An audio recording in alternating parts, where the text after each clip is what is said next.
Good evening, televiewers. You're welcome to this other edition of Prime on My Media Prime. This evening, we are going to be looking at the growing division, part 2, and hatred emitted against other Cameroonians.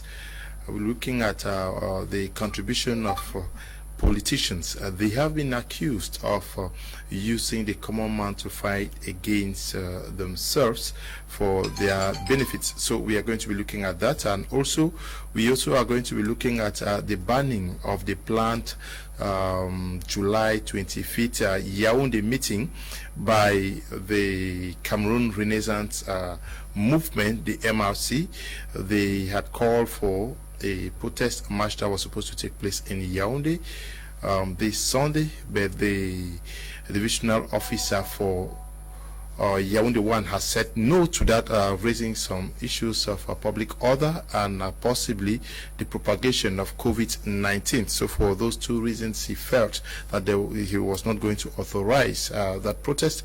We are discussing that with our panelists who are in the house already. Seated is the representative of the CPDM party, Dr. Simo.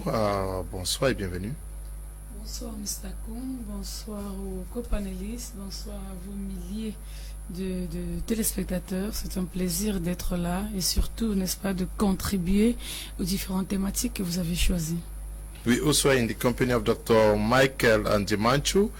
He is a lecturer with some universities across the nation, a member of civil society also. Good evening, welcome. Good evening, Mr. Koum. It's a pleasure to be here. Good evening to all Cameroonians, all Africans, those who are suffering from undue torture and refugees driven away from their homeland. I greet you all. Okay. We also are in the company of Alex Angepi. He is representing the Cameroon Renaissance movement on this platform. Bonsoir, bienvenue. Bonsoir Nona, bonsoir à tous ceux qui nous suivent en ce jour. Un bonsoir particulier à Salmon Béas qui se trouve en Cassel du côté de Nubel et Webassi-Pierre du côté de Konengue et maman Massimo Thérèse du côté de Fou. Okay, we also in the company of Dr. Tata, who is going to be participating from China, one of these countries around there. Good evening, Doctor. We're glad to have you this evening.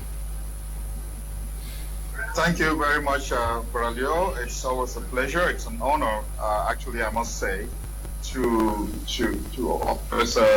take part in such interesting topics to actually help us build a better nation. Thank you. Okay, I'll start with you, Dr. Michael Andimancho. Do you see, can you index politicians as being very involved in the divide and hate that Cameroon lives today?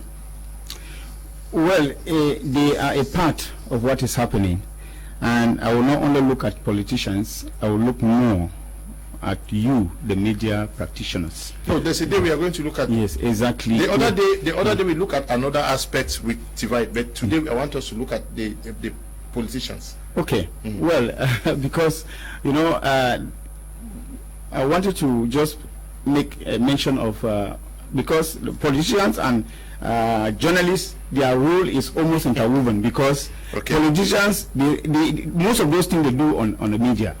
So you cannot really talk about politicians without talking about the role of the media in this issue.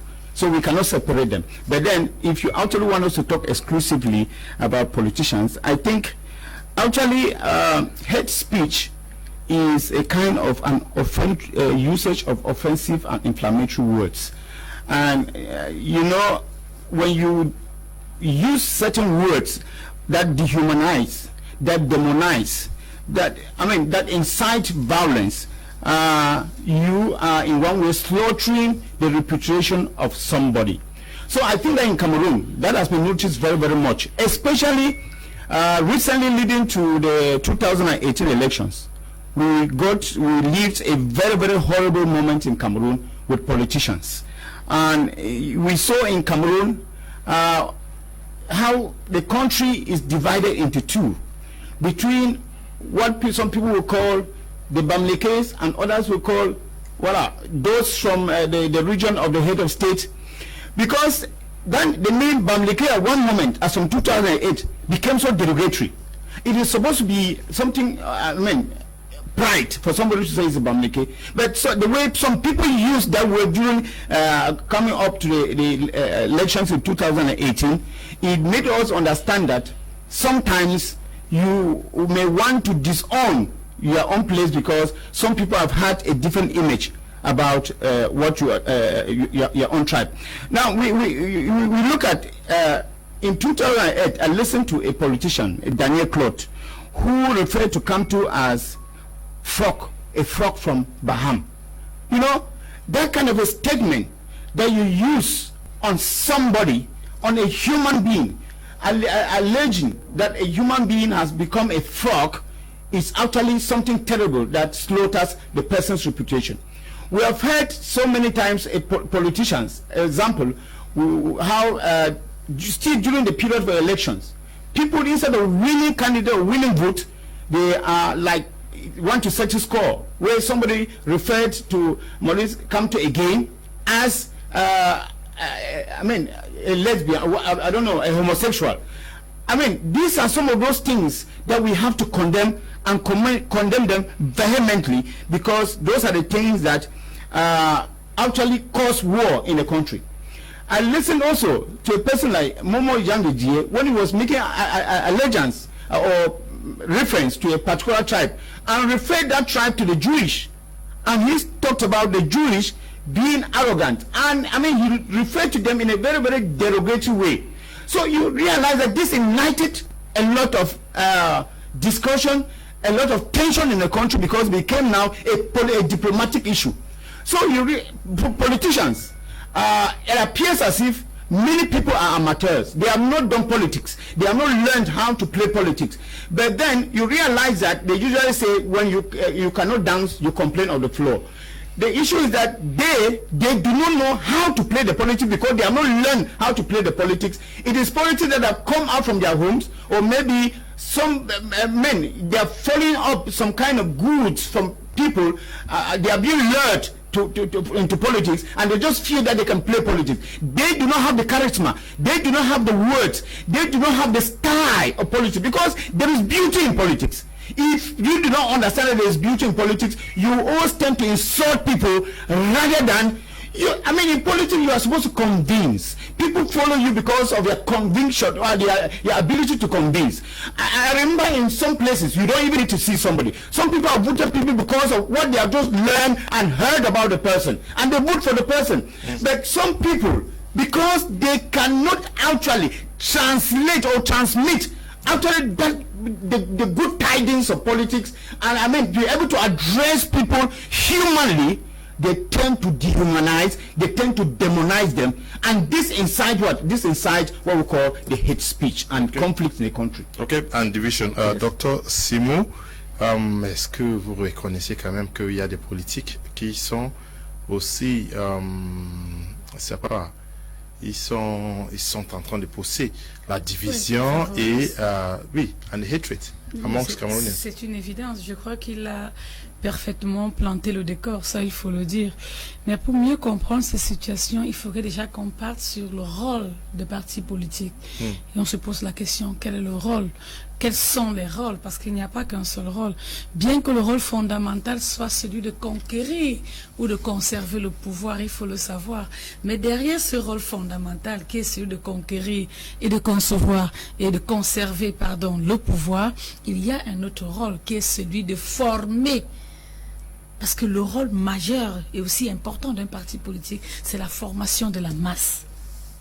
Comme il vous a si bien dit, la masse suit un parti politique à partir de sa vision, à partir de son idéologie, à partir de la conception, la vision que celui-ci, que le leader propulse aux citoyens, propose aux citoyens. Et lorsque le leader propose une vision aux citoyens, le citoyen généralement n'a aucune connaissance de la vie politique ou de la formation politique. Maintenant, c'est au leader d'inculquer, n'est-ce pas, un ensemble de valeurs à ces militants, voilà comment est-ce qu'on va les appeler, pour qu'ensemble, n'est-ce pas, ces militants l'accompagnent dans la réalisation de la vision qu'il a conçue. Maintenant, lorsque vous commencez à voir aujourd'hui, et j'ai apprécié son intervention lorsqu'il joue sur un élément temporel très important. Je crois que je me suis pas trompé lorsqu'il parle d'à partir des élections présidentielles 2018. Ça, il faudrait qu'on se le dise très clairement au Cameroun.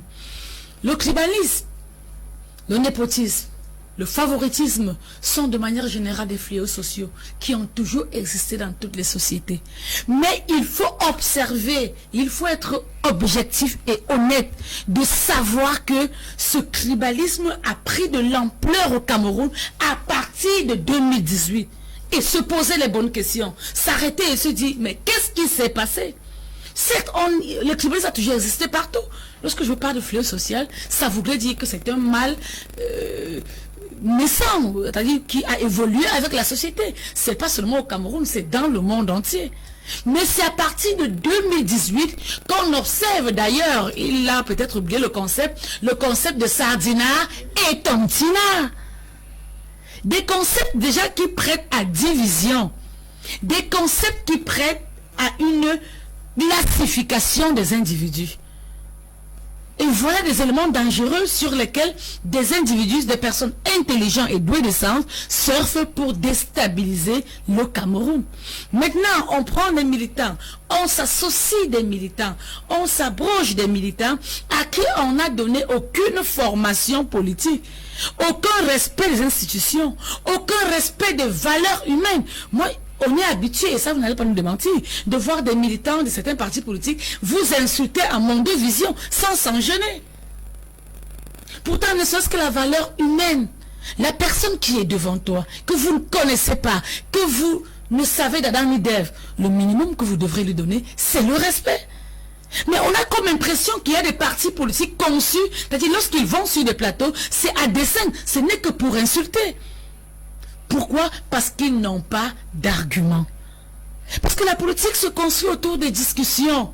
Vous donnez votre point de vue, et si j'ai des arguments suffisants, j'ai des arguments convaincants, je vous rectifie, ou alors je vous décale simplement avec les idées que j'ai en place.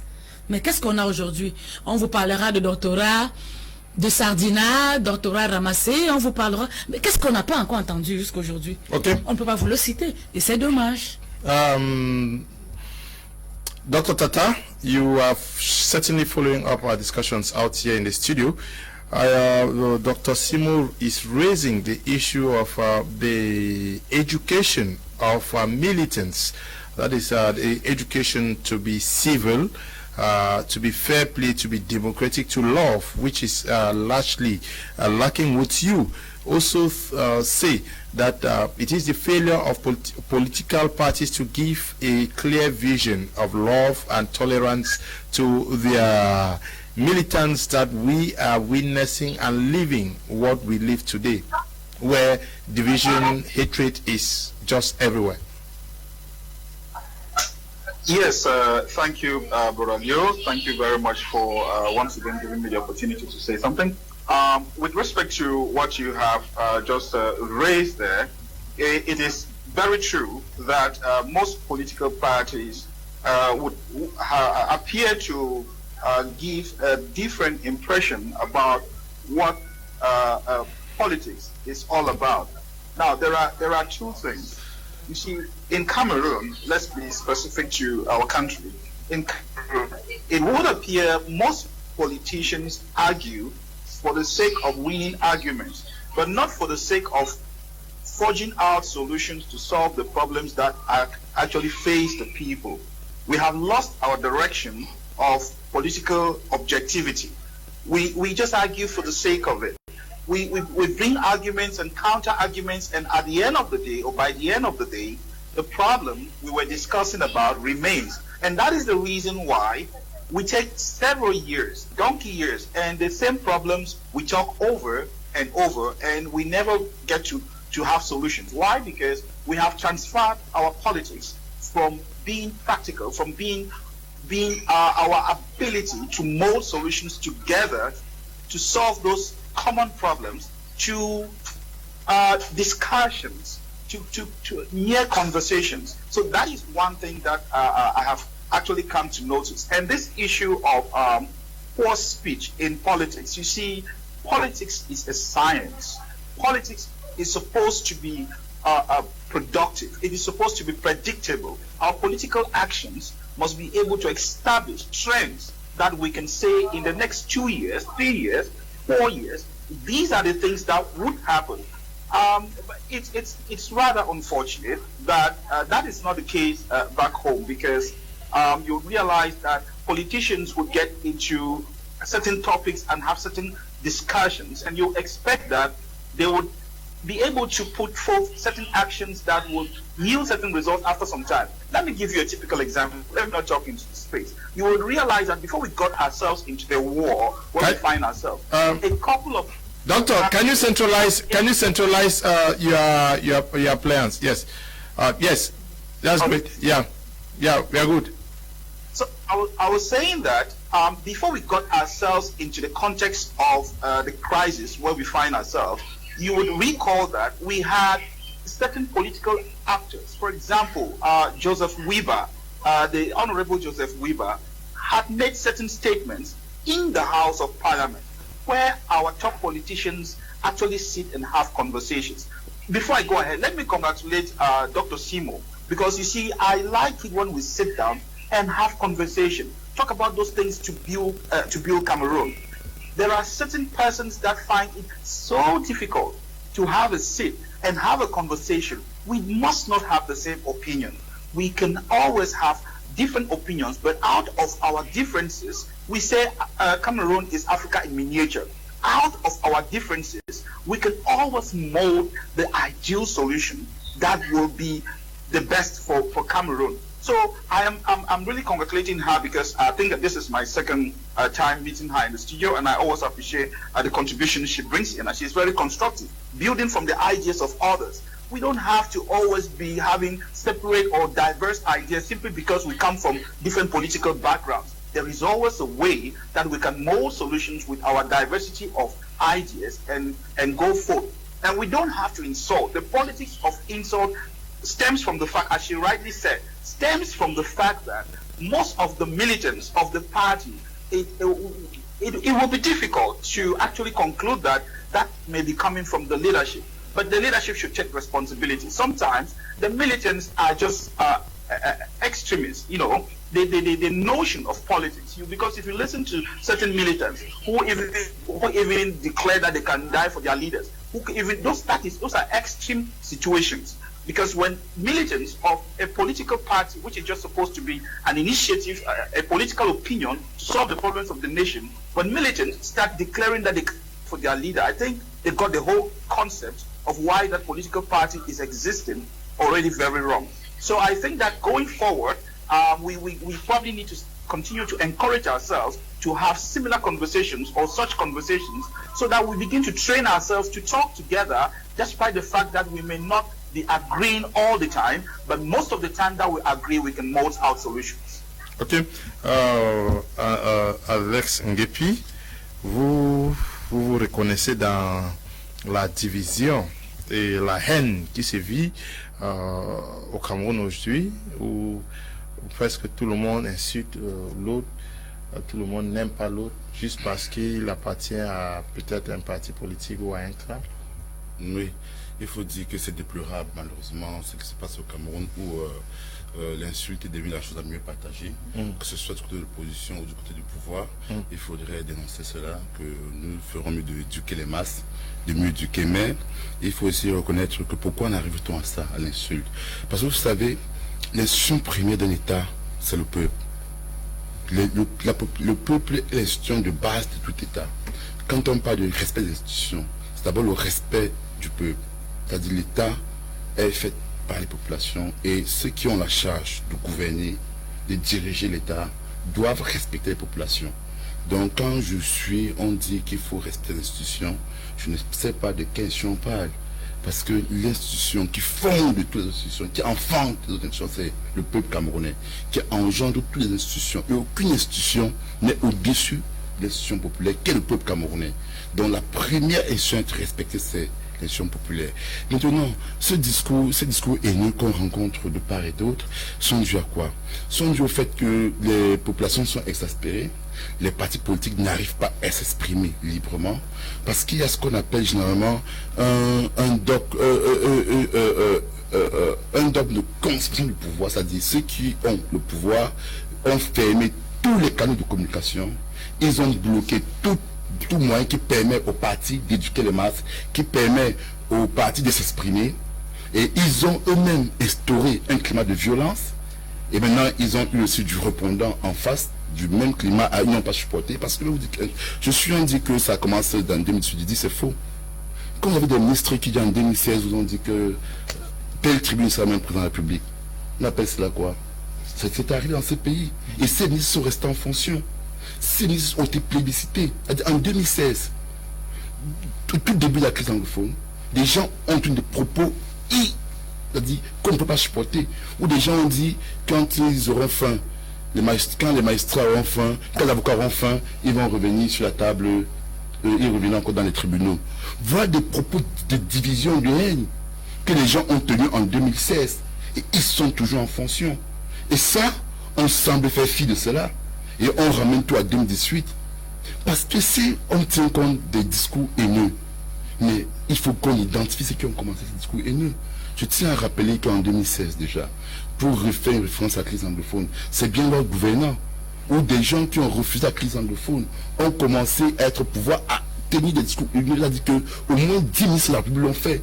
Aucun ministre n'a été appelé à l'ordre par le chef du gouvernement, ni par le président de la République. Et on a commencé donc à frustrer les populations du Cameroun. Et quand d'autres politiciens sont arrivés en 2018 pour les élections présidentielles, ça s'est accentué. Et ils ont refusé donc de reconnaître leur apport, leur rôle qu'ils ont joué. Et ils ont créé dans le bouc émissaire idéal de dire c'est l'opposition, c'est X et Y parti. Pourtant, ils n'ont jamais éduqué les populations. Comment se fait-il donc qu'on parle d'éducation de masse lorsque le pouvoir en place a dirigé le pays pendant 40 ans? Lorsqu'ils n'ont pas eux-mêmes, parce que si on parle d'éducation de masse, à qui la faute? L'échec incombe à leur gouvernant qui a depuis 40 ans. Quel est leur bilan? Si aujourd'hui les Camerounais n'arrivent pas à se respecter entre eux, c'est parce qu'il y a un malaise social, parce qu'il y a un malaise des Camerounais, que eux ils ont entretenu. Et aujourd'hui, on fait semblant de faire comme si c'était né hier, comme si les Camerounais se portaient bien, comme si tout allait bien, et que du jour au lendemain, les Camerounais décident de s'insulter entre eux. Mais je vous dis, il y a encore des ministres qui sont en fonction aujourd'hui, qui tiennent des propos inadmissibles, la désinformation, la désinvolture. Lorsque vous avez vu des hauts responsables du parti au pouvoir, il faut qu'on soit clair, qui ont accusé l'opposition d'avoir pris 14 milliards de francs CFA, sans apporter la moindre preuve, ils ne sont jamais excusés, ils n'ont jamais démenti cela, bien que l'opposition ait porté plainte à ces gens-là, la plainte n'a même prospéré, qui ont dit qu'ils avaient des vidéos où tel candidat ou telle personne serait ceci et cela. L'opposition a porté plainte. Mais ce n'est pas un discours haineux. Mais ces gens-là sont dans le parti au pouvoir. Oui, mais pourquoi vous ne citez pas aussi les gens de l'opposition? Vous avez dit que c'est les deux côtés. Non, je suis... Non, vous allez arriver à quelle heure? Vous allez parler pendant 30 minutes? Oui, monsieur Koum, oui. Je joue mon rôle de citer. Ceux qui cité pour l'opposition, c'est alors ça eux, c'est pas à moi de le faire. Donc, ce discours haineux qui est implanté, il faut qu'on le comprenne très bien, c'est parce que il y a eu un refus de contradiction du camp du pouvoir. Et si on a cette situation, le pouvoir devrait être honnête de se remettre en cause que c'est parce qu'ils ont échoué dans leur politique, l'engager dans leur politique, d'intégrer les partis politiques dans la gestion de la chose étatique. Ils ont pris l'État justement uniquement pour eux et ils ont empêché à tout Camerounais qui avait des points de vue différents de s'exprimer. Rendez-vous compte que si on parle de langage déplacé, il suffirait qu'un fonctionnaire qui décide de militer dans un parti de l'opposition et qui lui fait savoir soit muté pour être envoyé dans l'arrière-pays. Bon, quand cela se produit, quel sera le discours de ce fonctionnaire-là lorsque ceux qui ont la charge de l'action de l'État n'arrivent même pas d'abord à être courants avec eux-mêmes? Donc, il serait intéressant que le parti au pouvoir commence d'abord par se remettre en cause. Pourquoi est-ce que l'opposition camerounaise est arrivée à être aussi violente? Okay. Dr. Michael Ndimanchu, we live in Cameroon where we see a politics of enmity, where if you belong to the Social Democratic Front, you see a militant of the CRM as an enemy. We saw people attacked during the last presidential elections from different political parties in villages just because they belonged to these parties. We see, for example, the tensions that actually went through our cities between the militants of PCRN of Cabral Libi and those of CRM, where you see the tension, the Bassa, Bamleke rivalry. How do we explain this? That because you belong to a political party, necessarily you should be seen as an enemy, where in other countries we've seen, like in Ghana, in the wake of COVID-19, political parties actually forgot their political canopies and stood for one common front. But in Cameroon, it is very difficult, because once Joshua Osi is spotted with maybe Grégoire Ona, something must come out of it. How do we come out of this? It is because of what they call la politique du ventre. Okay. You know, the politics of the stomach. We don't play politics for the collective interest. We play politics for individual interest. We do selfish politics, and I think that the government too has also helped to inflame what is going on in Cameroon as far as politics is concerned, because when in government you were appointed, I'm sure it doesn't happen now any longer, but it happens in a way, but at first was official. You needed to go back to your own village and do what we call homecoming. With the homecoming, you needed to pour some wine, make some merry and let people enjoy. And they sent thanks to the head of state. And then they sent thanks to the head of state for choosing one of them. One of them who is supposed to be serving the whole nation, but they are thanking the head of state for choosing one of them who is going to serve at their village. So that is where the problem is. That idea has now gone deep into the crooks and crannies of Cameroon, and people look at politics now to be very, very segmented at the ethnic or tribal leanings. You know, in such a way that even with the opposition, let me try for example, Mr. Kamto is the president of the CRM. Some people, or most people, are in the CRM because of Mr. Kamto, and certainly because he comes from the same region like them. If tomorrow somebody else is at the helm of the CRM, those people are going to move out. Why? Because they feel that their interest is at stake. And that is the problem that we are having now. Tribal politics. Politics that we are having in Cameroon. All because we are looking at what should come to us and not what should go. Even in terms of criticism, when you are criticizing, I was telling some Anglophones the other day, and I told them, you don't only want to think about your own village or your own region that is underdeveloped. Also, be objective and look at the other regions which are not also developed. If you are objective in criticizing, in order to build in a whole, not just a part of Cameroon, then you will be doing a good job. But the problem is that we are so self-centered in such a way that whatever happens to other people, we laugh. When other people have e-lock, we laugh. When a bridge is cut in one region, if it is not ours, we mock at them. But when it is ours, we cry foul. That is where that politics is leading us to. And now we begin to exchange words that are derogatory. And mind you, there is a law that is criminalizing contempt of tribe or ethnicity. There's a law in Cameroon. But unfortunately, this law is just for itself. It's an image of itself, because the law has, I don't think this law has ever punished anybody for contempt. Now, because this law was punishing, in 2017, I remember the governor of the Southwest region referred to the Anglophones who were protesting as ducks. Openly, he did that.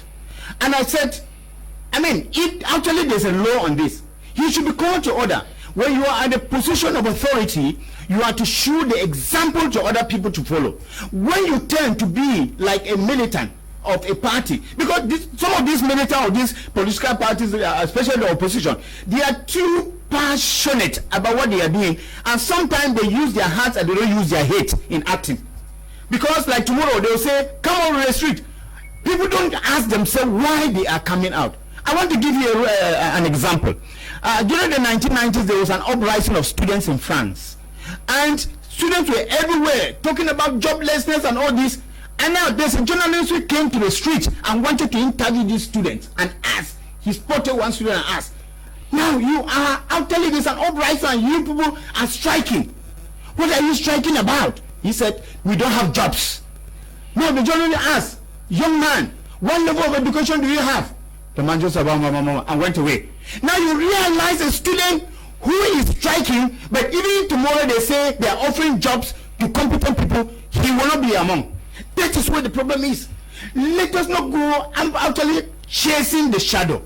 And the problem in Cameroon is because we are not well educated about what we are supposed to do. Everybody, any Dick and Tom, comes out from a village and start playing politics and talking about it. And he, according to his mind, he has the mindset of the village, whereby they think that they see a strong man by the might and the power that you use to fight. That is not even politics.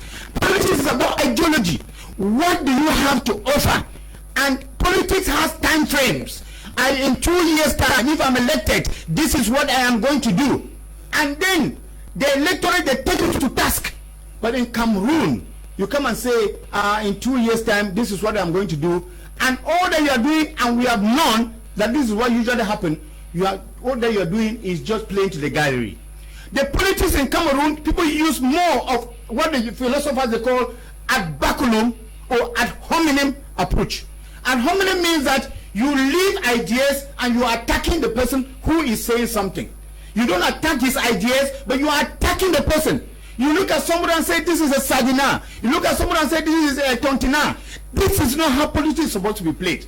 This person that you are criticizing, what exactly are you criticizing? What has he promised as a politician to do that he has not done? What is his mandate that he is supposed to execute in this piece of responsibility that he didn't execute? This is what you should be criticizing. But alas, we are about 350 ethnic groups in Cameroon, and that is what was worsening. Added to the historical legacy, the English and the French system, which has added to our troubles in such a way that we are not able to manage this. Even those who say that people are not supposed to argue in lines of the colonial heritage of the English and the French. They are the same people who still look at their brother. You, Bayangi, or maybe will look at an Eton and say this is a Yaoundé, and Eton will look at this one and say this. So derogatory statement, terrorists, Anglophone, Grafi, come no go, and all of these, some of these things, and Bazoni,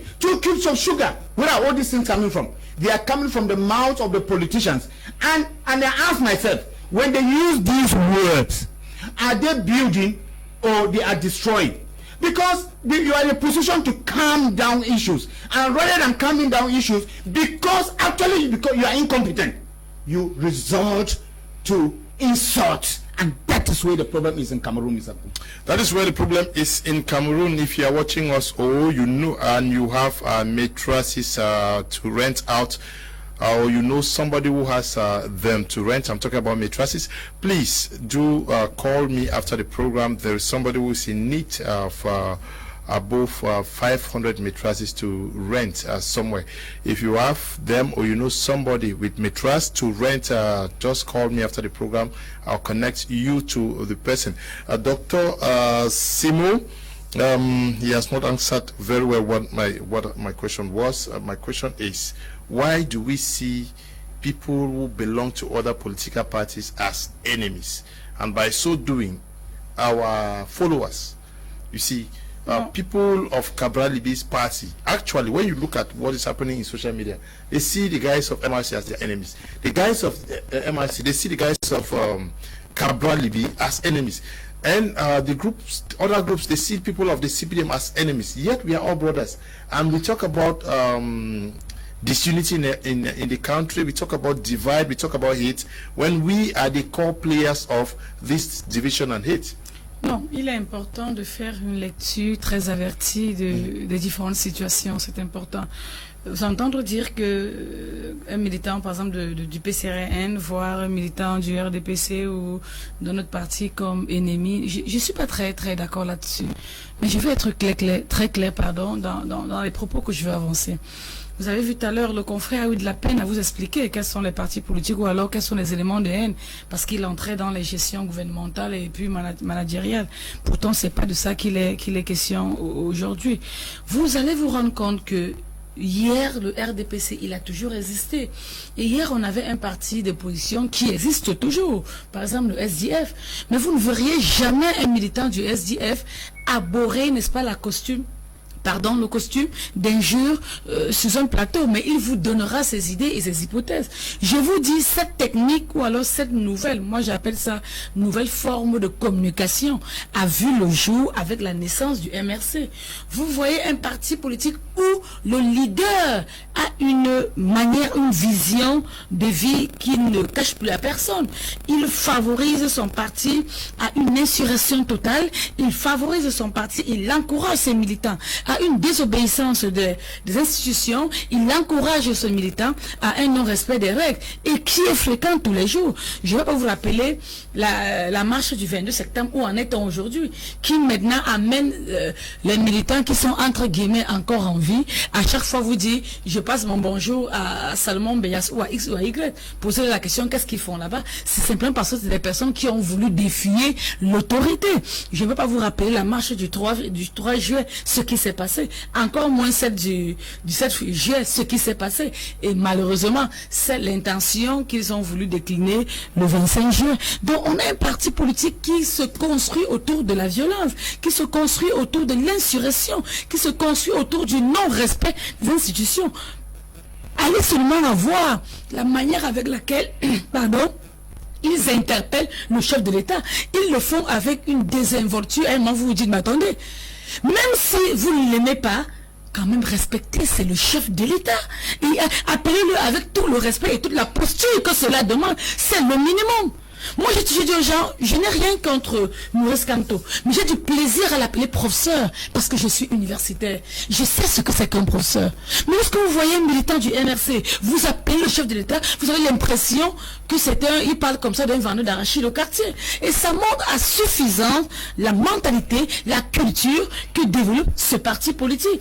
Donc, on ne va pas s'accrocher sur l'idée sur laquelle le leader du parti politique est, par exemple, du littoral, et que tous les autres militants soient de là. Là n'est pas le problème. Si tous les militants sont de son parti politique, de sa tribu, et qu'ils ont un comportement respectueux, citoyen et patriote, moi, personnellement, je ne trouve pas de problème. Mais c'est lorsqu'on observe les militants d'un parti politique du même village, je vais dire ça comme ça, mais adoptant des comportements anti-patriotes, où on devrait commencer à s'interroger. Mais s'ils sont du même village et qu'ils respectent les institutions, ils respectent la nation, même seulement les emblèmes de votre pays, on a vu ce que des partis politiques ont fait ici sur le drapeau vert rouge jaune avec l'étoile dorée sur la balle rouge de notre pays, le Cameroun. On en a vu. Du moins, ils vous chosifient le chef de l'État. Comment est-ce qu'ils vont respecter les emblèmes nationaux? Donc, il y a ces valeurs-là que l'on reproche à ces partis. Et on ne peut pas dire que tout le monde les regarde comme les chiens défaillants. Actuellement, au Cameroun, il faudrait qu'on soit clair là-dessus. Il y a un seul parti qui nuit à l'ordre social au Cameroun, qui nuit à l'esprit de patriotisme au Cameroun, et qui nuit même, n'est-ce pas, à une tentative, n'est-ce pas, de déstabilisation des valeurs des citoyens au Cameroun. Are you saying that there is no war between political parties, their militants on social media and in universities? Is that what you're saying? Non, c'est pas ce que je veux dire. Mais un lien, il est très démontré à l'entame. Le lien entre les partis politiques et les médias, c'est indiscutable. Oui. Parce qu'on a des médias qui accompagnent le projet. Et nous savons tous contre quoi. Je ne vais pas vous dire ce qu'ils gagnent en retour à chaque fois qu'ils accompagnent ces partis politiques-là. Mais je dis un média comme un homme politique qui est doué de sens. Nous, on vous accompagne souvent. J'attends aussi que ma part, parce que si on vous accompagne, je n'ai rien vu de plus. Ok, là, j'ai pris note dans ce sens-là. Okay. Mais ce que je veux dire, c'est que lorsqu'on voit un parti politique ou alors un leader de l'opposition qui adopte un comportement antipatriotique, je crois que ça devrait nous interpeller tous. Okay. Ça devrait nous interpeller. Okay, tous. Mr. Liu, the fact that Cameroon politics is based on ethnicity and politics of the stomach, it makes politicians from different parties see their opponents as enemies, and the party in power is promoting it to stay in power. Ashi Mason is writing from Bamenda. Good evening to you. Victor, writing from Spain, says the CPM militants are the cause of the hate speech. They stopped MRC to do manifestations. Meanwhile, when anti-Sardinard were protesting in Geneva, the same CPDM supporters was outside in the streets of Cameroon manifesting that Cameroon abroad don't have the right to attack President Paul Biya. Okay, Mr. Njine Elvis, writing from Yaoundé, says, good evening, Mr. Kum. Cameroonian politicians are self-centered. They worry more about themselves and their personal businesses than the general good of the people. That partly justifies why forming a coalition is a real problem, even in matters of general interest. Many political party leaders have a wayward mindset where if things can't move or be done their way, then it's better nothing happens, even if it is a move that is worth applauding. Many will simply not follow any idea as long as it does not originate from them. The idea of enmity comes as a result of the fact that parties have been created following tribal lines. Secondly, it is a strategy encouraged by the regime to better divide and rule the people and, of course, maintain its grip on power. Good evening to you, Engineer Elvis. I'm sure communication person for the Popular Action Party. I'm glad to note that you are watching the program. Also, a special greetings to you and Diwum Emmanuel, who is watching us from somewhere here in Douala. Now, Dr. Tata, Engineer Elvis of PAP is raising an issue always, and that is something that is shared by many persons, that okay, parties are divided on ethnic lines in Cameroon, but also encouraged by the government of Cameroon that is accordingly playing a divide and rule policy. How do we understand that the government in power can play that role successfully for 30 years?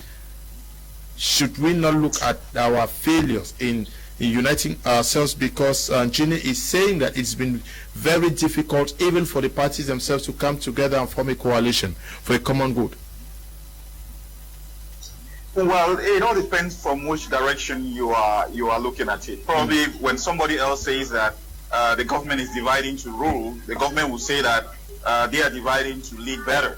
So it all depends on what perspective you're looking at. But I think that the whole issue of Cameroonians of different political opinions being divided stems basically from the fact that we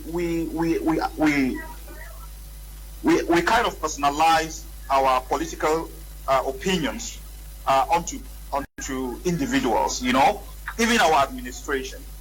When you look at the ministers, we personalize issues too much. Once you give a human form to an ideology, that ideology begins to have emotions.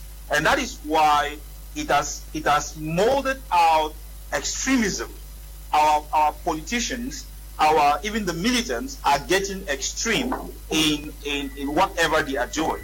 So until we begin to look at ministers as institutions, at the president as an institution, at our mayors and councils and all those political parties, those are institutions. If we do not give the institutional picture to these various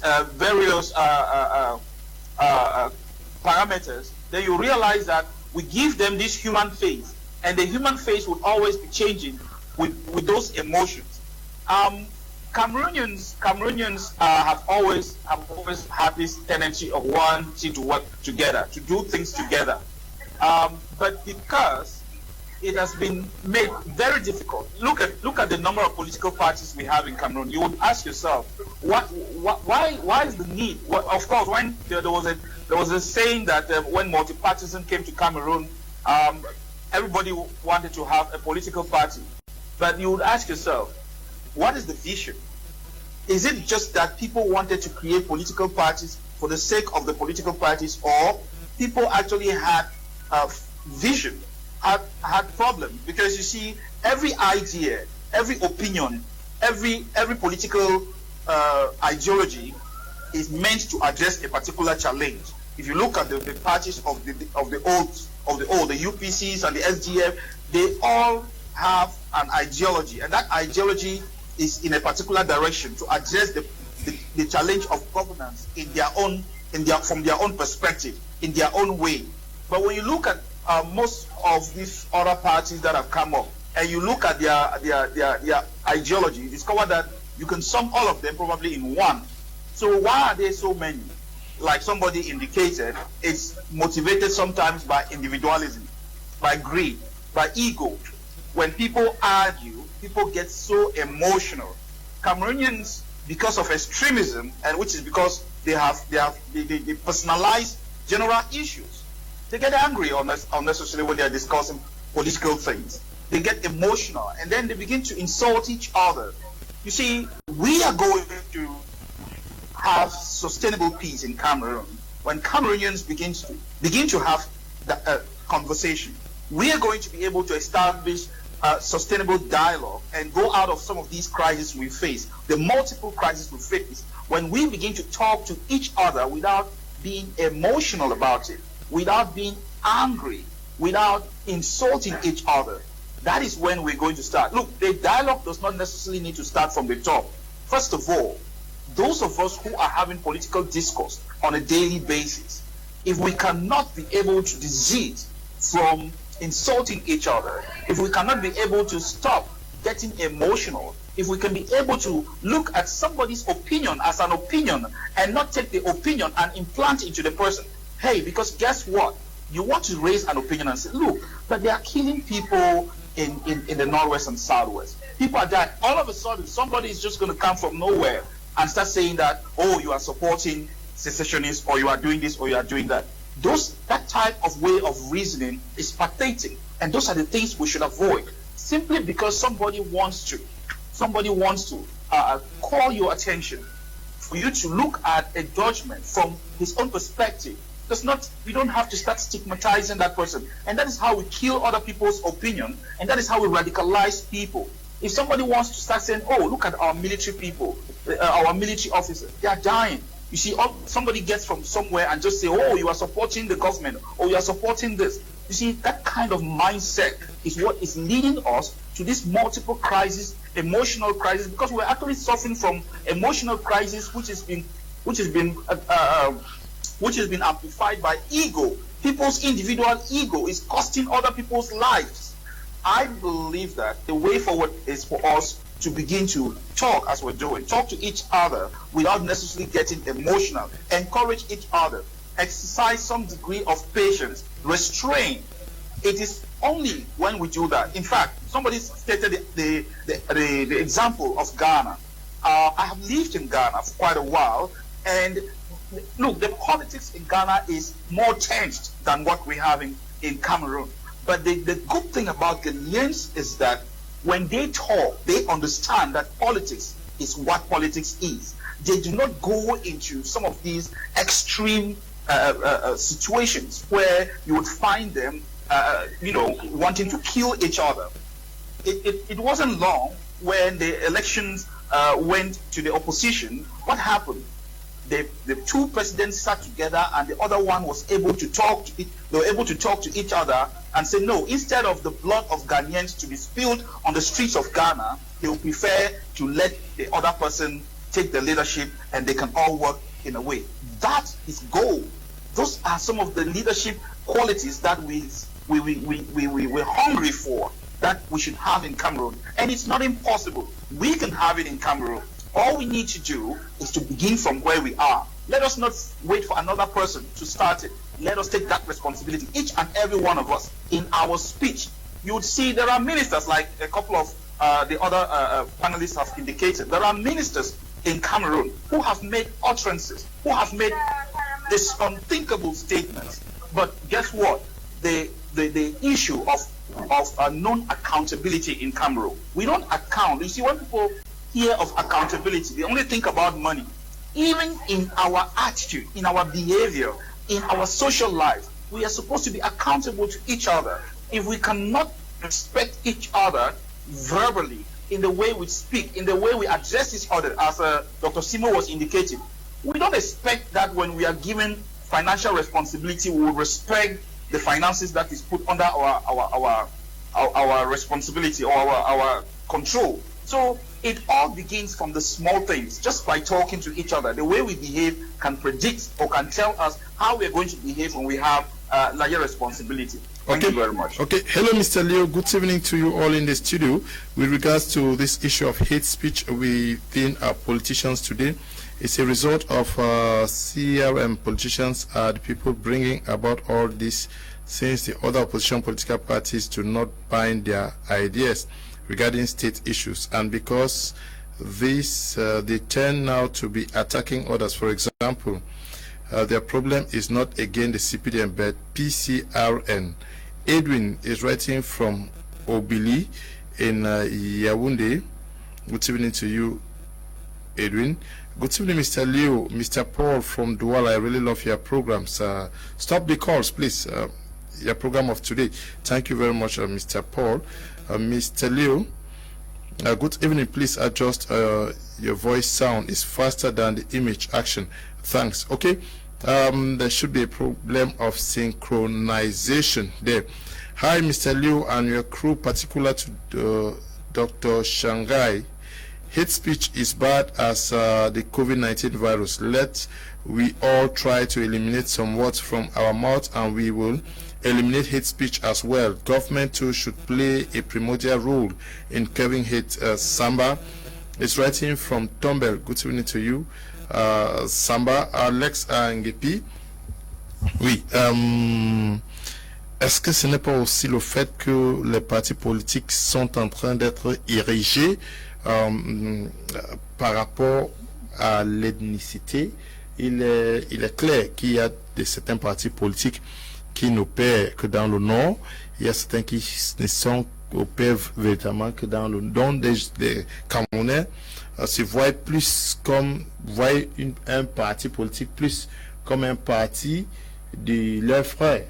Non, monsieur Léo, ça c'est quelque chose que nous combattons. Okay. C'est la désinformation. Oui, c'est la désinformation de la masse. C'est-à-dire, l'ordre gouvernant aujourd'hui veut faire croire que les partis politiques sont tribalisés, sont ethnicistes, un peu comme le docteur a voulu démontrer tout à l'heure sur le plateau en disant que les gens...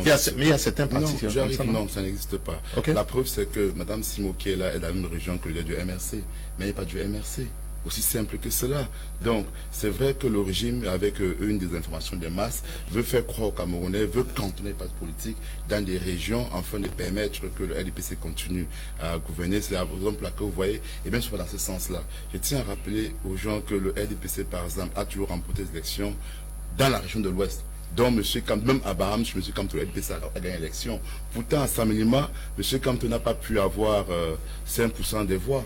Donc, si on va dans ce sens-là, de tribalisation des partis politiques. Non, permettez-moi. Non, mais je n'ai pas parlé du MSC, j'ai parlé des partis politiques. Mais je vais dire parce qu'il a été clair en indiquant MSC. Est-ce que c'est vrai? Est-ce que c'est faux? Attendez, you talking. Is it not true that a party like the CDU has only one seats and only in a new division? No, je veux dire. Let me come. The party of the late mayor, Paul Erikinge, it's only in Jombe, Penja that is Monsieur Léo, parce que au Noun et à Penja, il n'y a pas que les gens de Penja qui vivent là-bas. Il y a tous les Camerounais qui y vivent. Okay. Donc ce discours-là, je dis, c'est un discours qui est entretenu par l'autre gouvernant. Okay. Ou si on va dans ce sens-là, je vais vous dire qu'à Samima, par exemple, je réitère, le président, M. Biapol, a eu plus de 90%, 15%. Mais à Samima, il y a aussi les Bamileke qui vivent là-bas, les nordistes, mais qui ont voté M. Biapol. Mais à Baham, où il y a des mêmes gens, M. Kamto a perdu.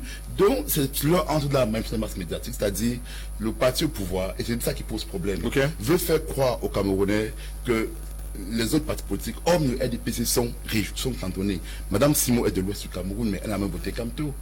Ni le MRC. Je tiens à rappeler que le MRC a toujours supporté M. Biapol avant Steny John Fondi qui n'était pas de l'ouest du Cameroun. Donc, on veut ramener ce débat-là de la tribalisation des partis politiques parce que l'ordre gouvernant ne veut pas assumer et on envoie des gens qui vont empirer ce discours. Quand quelqu'un vous dit l'article 249 241 qui interdit ce tribalisme, vous fait comprendre, tout un docteur vous fait comprendre que c'est parce que on est du MSC, parce qu'on serait de l'ouest du Cameroun. Mais c'est aberrant. Et c'est ça qu'il faut combattre. Ce sont ces dérives langagères qu'il faut combattre. Et c'est ça que nous, MRC, nous disons, lorsque nous allons être au pouvoir, nous sommes un parti, nous allons d'abord accepter ce que le RDPC a fait, parce que l'État, c'est une continuité. Nous allons reconnaître que les partis politiques camerounais sont républicains. Les partis politiques camerounais doivent s'étendre dans la majorité de la zone du pays. Nous allons reconnaître au peuple camerounais le droit de contester une décision présidentielle, une décision ministérielle, parce que le peuple est élection première. Nous n'allons pas faire cette politique-là de cantonner les partis politiques dans des régions. Nous allons permettre aux Camerounais. Vous allez donner le la chance à tous les Camerounais. Vous allez donner parce le pouvoir aux gens, parce que nous allons permettre que les gens puissent s'exprimer. Parce que c'est ça qui est question. C'est comme ça que ça se passe maintenant dans votre parti? Non, je dis que ça se passe. Monsieur, j'ai bien précis. Okay. Alors je veux donc dire que ce qui se passe donc, c'est que nous, au MRC, nous n'allons jamais traiter un parti politique d'être antipatriote. Okay. Parce que le rôle des partis politiques, si nous sommes au pouvoir, ils seront dans l'opposition. Leur rôle sera de nous porter des critiques. Et c'est parce que nous portons des critiques que nous allons avancer. Nous n'allons jamais renvoyer un fonctionnaire de son poste parce qu'il aurait porté une critique au président de la République, qui serait peut-être du MRC. Non. Et c'est ça que nous reprochons. Nous allons accepter que les Camerounais s'expriment librement un peu de partout. Nous ne serons pas là pour des politiques où nous allons cantonner pas possible dans des régions.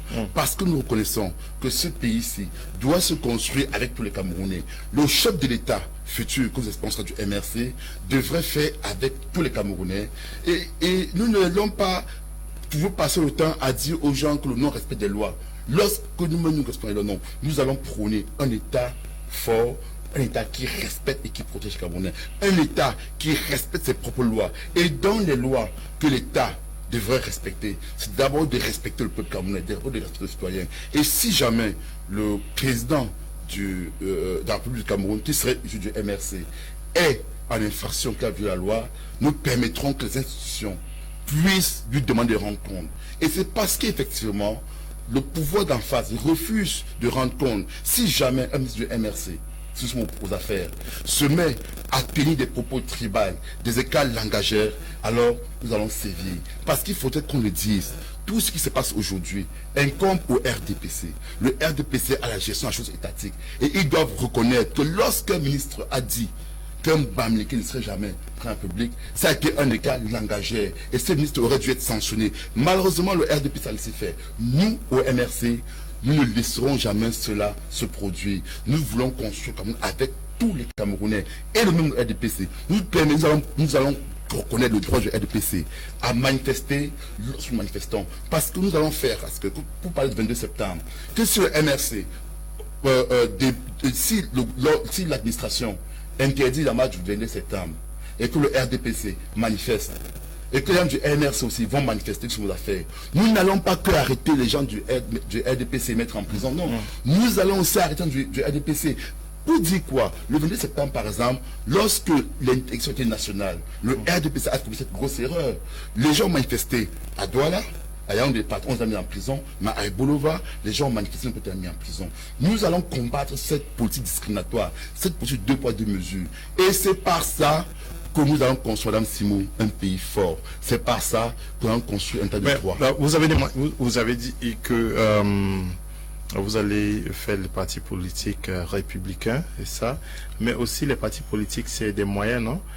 Vous allez donner aux gens de s'implanter dans le territoire dans national. Notre projet de société, d'abord reconnaître les administrateurs qu'ils ne sont pas du MRC. Si un administrateur civil, un peuple MRC, ça reste sur mec, de jouer leur rôle de la neutralité, de l'impassage des institutions. Nous allons donner un statut aux partis d'opposition. Que l'opposition, contrairement au RDPC, lorsqu'il y aura une crise au Cameroun, nous serons prêts à inviter les partis politiques d'opposition de dialoguer avec nous. Et nous serons prêts à ce que le point de vue RDPC, du MRC, nous le ferons. Nous allons mettre sur pied. Parce qu'aujourd'hui, le cadre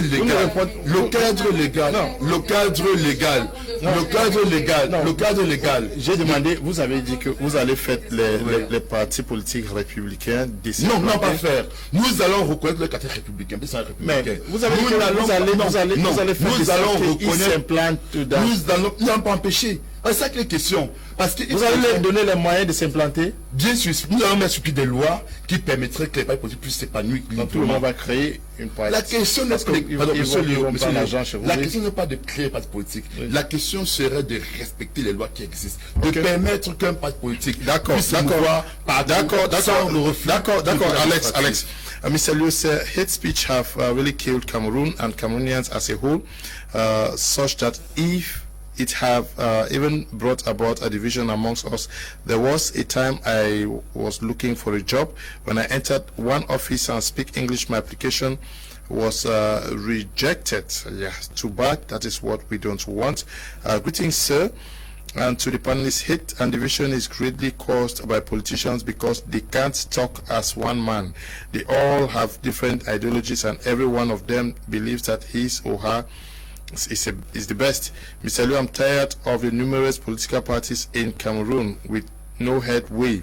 I'm looking forward to seeing the day these numerous political parties will form a coalition. Daisy is writing from Kumba. Good evening to you, Daisy. A fervent fan. Okay. Good evening, Mr. Liu. What our brother is saying is true because there is so much discrimination between Englishman and Frenchman. That is why the crisis is still going on. I'm Aishatu, writing from Banyo. Good evening to you, Aishatu. Kumchi Mary says, good evening, sir. I'm called Kumchi Mary from Boyatown. I was like the program. Keep it up. God will see us through. Thanks. Thank you very much, Mary. Now, politics gives wealth and power. I'm talking about the politicians. Ntimancho, does it also come with arrogance and at times people speak insultingly to people, and by this create a divide between the ruled and the rulers? Yes, of course. You know, money is power. You know, when you have money, there is that ego that you inculcate.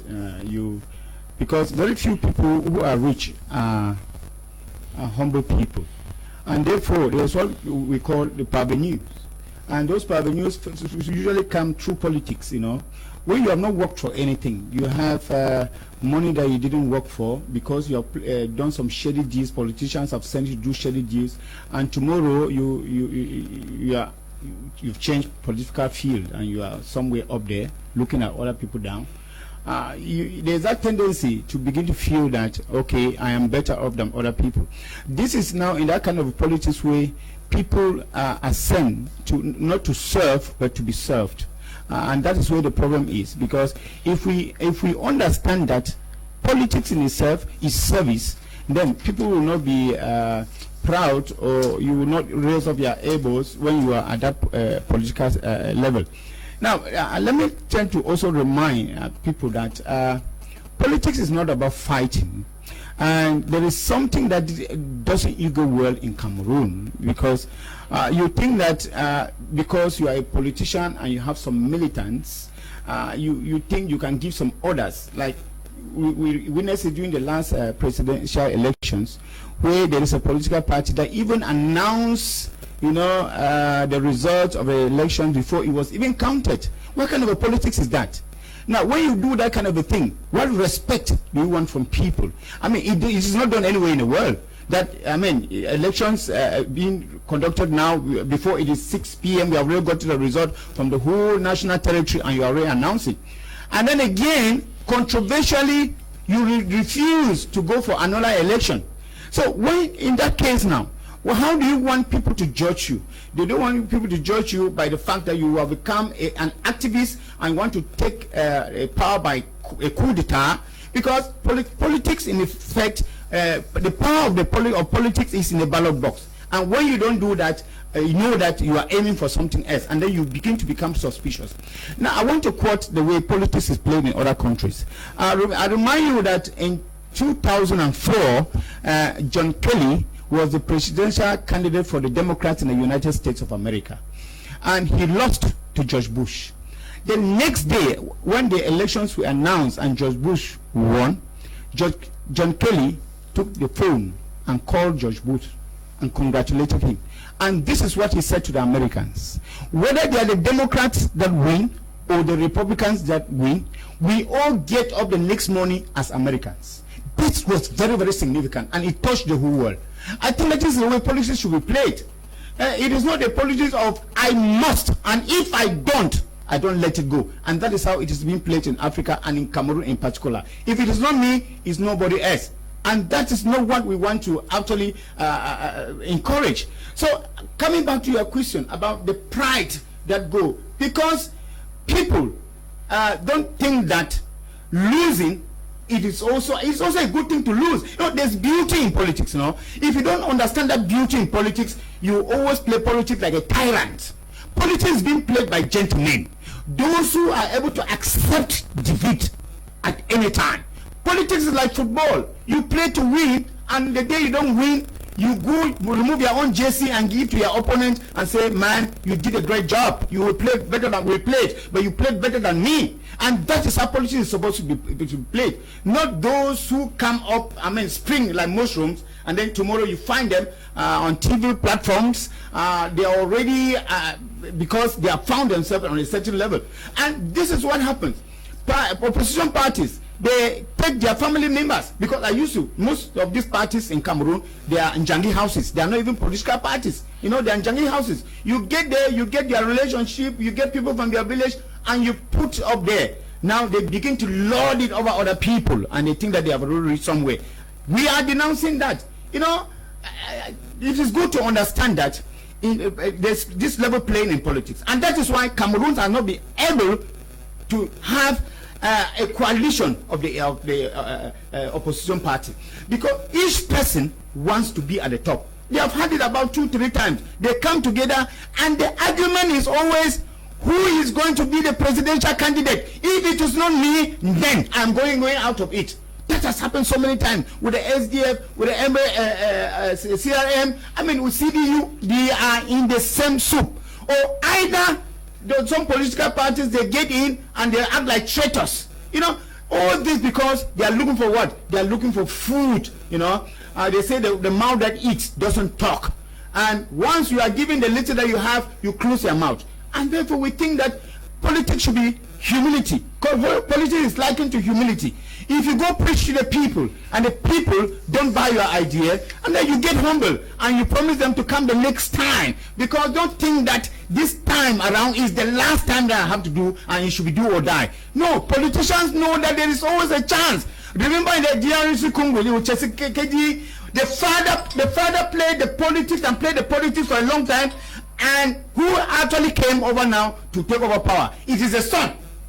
So the father actually, the father has sowed the seed. He sowed the seed for a long time, and he was humble. He was very patient. But at the end of it all, it is the son that came up. This is how the politics, and that's what I'm talking about, the beauty of politics. That you look quite ahead, and you're able to see but ahead. Those sow seed that you reap now, sow seed that you know that you will reap in the next 2, 3, 4, 5, 10 years even, okay. And you are still there. Okay. Madam Simo, please be honest. In 1996, when a minister at the tripartite called Anglophones Biafrans, okay, no, these are not the messages that unite. These are messages that rather help to fuel hate. Sally from Tico says, hate speech government. If not, why would this reject a donation from the SDF senator when a senator is there for Cameroonians and not a party? Good evening to you, Sally. We are talking about Senator Kemende Henry. Neither power nor wealth render anyone arrogant. They can only be expose one's true nature. When you master those two and apply wisdom, knowledge, and understanding, you will remain the same selfless leader as from day one. Good evening to you. Mr. Liu just did a master's thesis on political sociology of Cameroon. What I discovered is that the government does not want to make Cameroonians be politically aware of what the party is to offer the people, and is accepting many parties operational so as to put them in conflict. Ashu Mason writing from Bamenda. Good evening to you, Ashu. Good evening, Leo. Leadership in Cameroon and politicians have made politics to be a means of earning a living and not serving Cameroonians. That is why when you are appointed in Cameroon, you jubilate not because you are happy for your expectations in that post, but because of your personal benefits. As a result of this, hatred for others comes in by politicians who do all to protect the interests of he who appointed him or her. Nju Eboa is writing from Yaoundé, good evening to you, Nju. Docteur Simo, je vais vous reposer la question que j'ai posée à Docteur Ndemancho, que est-ce que les politiques aussi ne créent pas la division entre la population et la haine, parce que quand la plupart sont nommés et deviennent des politiciens, mais et tout, ils deviennent arrogants, ils s'érigent à des grosses barrières, ils s'y coupent complètement de la population et ne se reconnaissent pas en la population. Pourtant, c'est cette population qui les a placés où ils sont, il faut le savoir. Mais ce que je voudrais apporter comme élément de réponse à cette question, c'est que lorsque un parti politique est basé sur des intérêts personnels, voilà justement des éléments qu'on utilise pour se galvaniser, pour se construire. On utilise la désinformation, on utilise l'instrumentalisation des jeunes, des individus, on utilise parce qu'on a de la haine, parce qu'on a de la douleur pour avoir échoué à un examen ou alors à une élection, moi je vais appeler ça comme ça. Alors on se comporte comme c'était la dernière élection de notre vie, et du coup on appelle les uns et les autres à nous accompagner dans cette haine que nous avons, dans ce mépris que nous avons, et adopter des comportements irréversibles. Moi j'ai été amusé d'entendre le confrère vous parlez des rêves, mais ce n'est même pas un rêve, parce que le rêve au moins il est bon pour la mémoire. C'était pratiquement un cauchemar, parce que lorsqu'on vous dit quand nous on va arriver au pouvoir, voilà ce qu'on va faire, non, vous allez arriver au pouvoir. Et d'ailleurs il faut préciser qu'on arrive au pouvoir en participant aux élections. Maintenant, lorsqu'on est étiqueté comme un parti qui a l'art de boycotter les élections, on se pose bien la question, comment est-ce qu'ils vont arriver au pouvoir? Naturellement, c'est pas par une insurrection ou par une marche, non, ça ne passera pas. On vous parle d'un peuple qui doit vous accompagner, qui doit avoir des libertés, mais il faut également signifier au peuple que les libertés sont encadrées. C'est important, sinon on va se retrouver dans ce qu'on appelle un libertinage, ou dans une jungle où chacun fait ce qu'il veut, comme il veut, quand il veut. Et je vous assure, pour un pays qui se respecte, ça devient extrêmement dangereux. C'est pour ça qu'il y a l'état de droit, c'est pour ça qu'il y a les textes, c'est pour ça qu'il y a la loi, pour encadrer certains comportements. Lorsqu'on encadre vos comportements, ça ne voudrait pas dire qu'on vous a muselé, non. Lorsqu'on encadre vos comportements, c'est parce qu'on s'est rendu compte que vous n'avez personnellement pas la capacité à contrôler vos mouvements. Nous savons, on a tous vu ensemble ce qui s'est passé avec les différentes marches organisées par le MRC. Même à l'extérieur du pays, on a vu ce qui s'est passé avec ces différentes marches.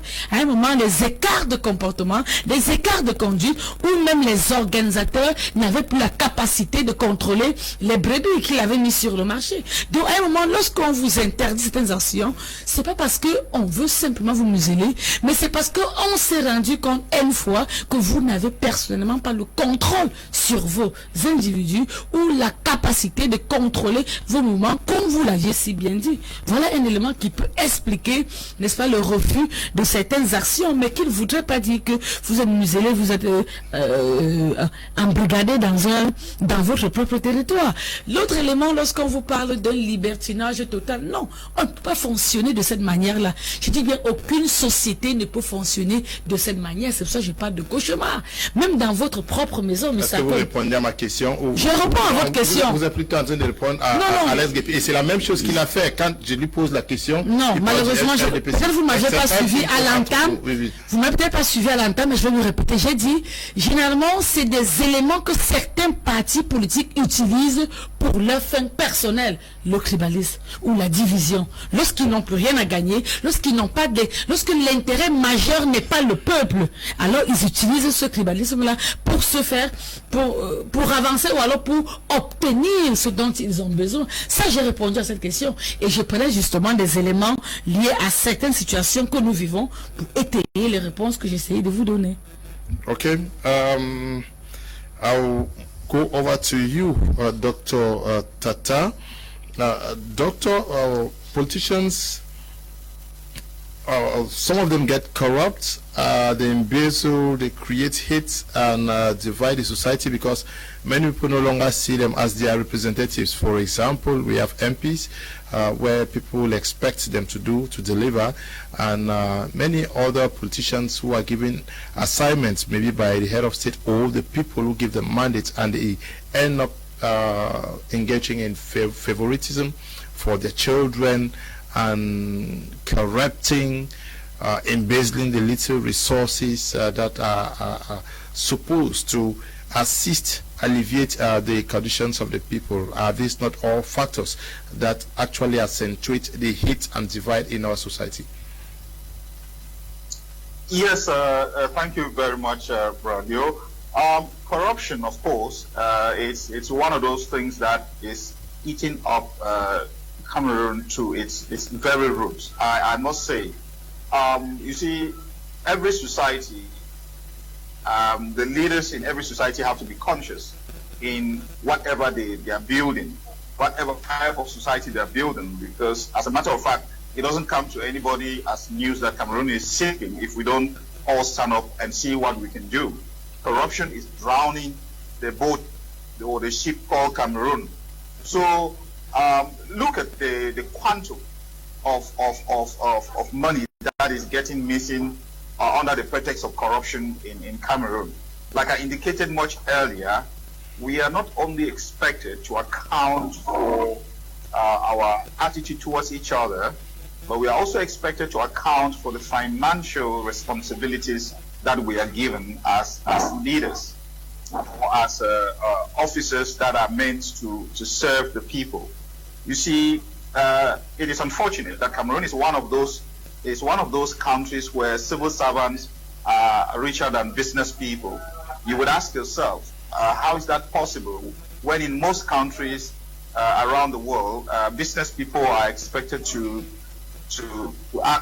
be rich, of course, in the sense of having some more money than civil servants. So you see, corruption has been legalized in Cameroon. Well, and we all know about the popular interview the popular interview with the head of state, where he requested for proof to show that there's corruption. And you see, that one probably went along with other civil servants as that, okay, until you can prove it, it doesn't exist.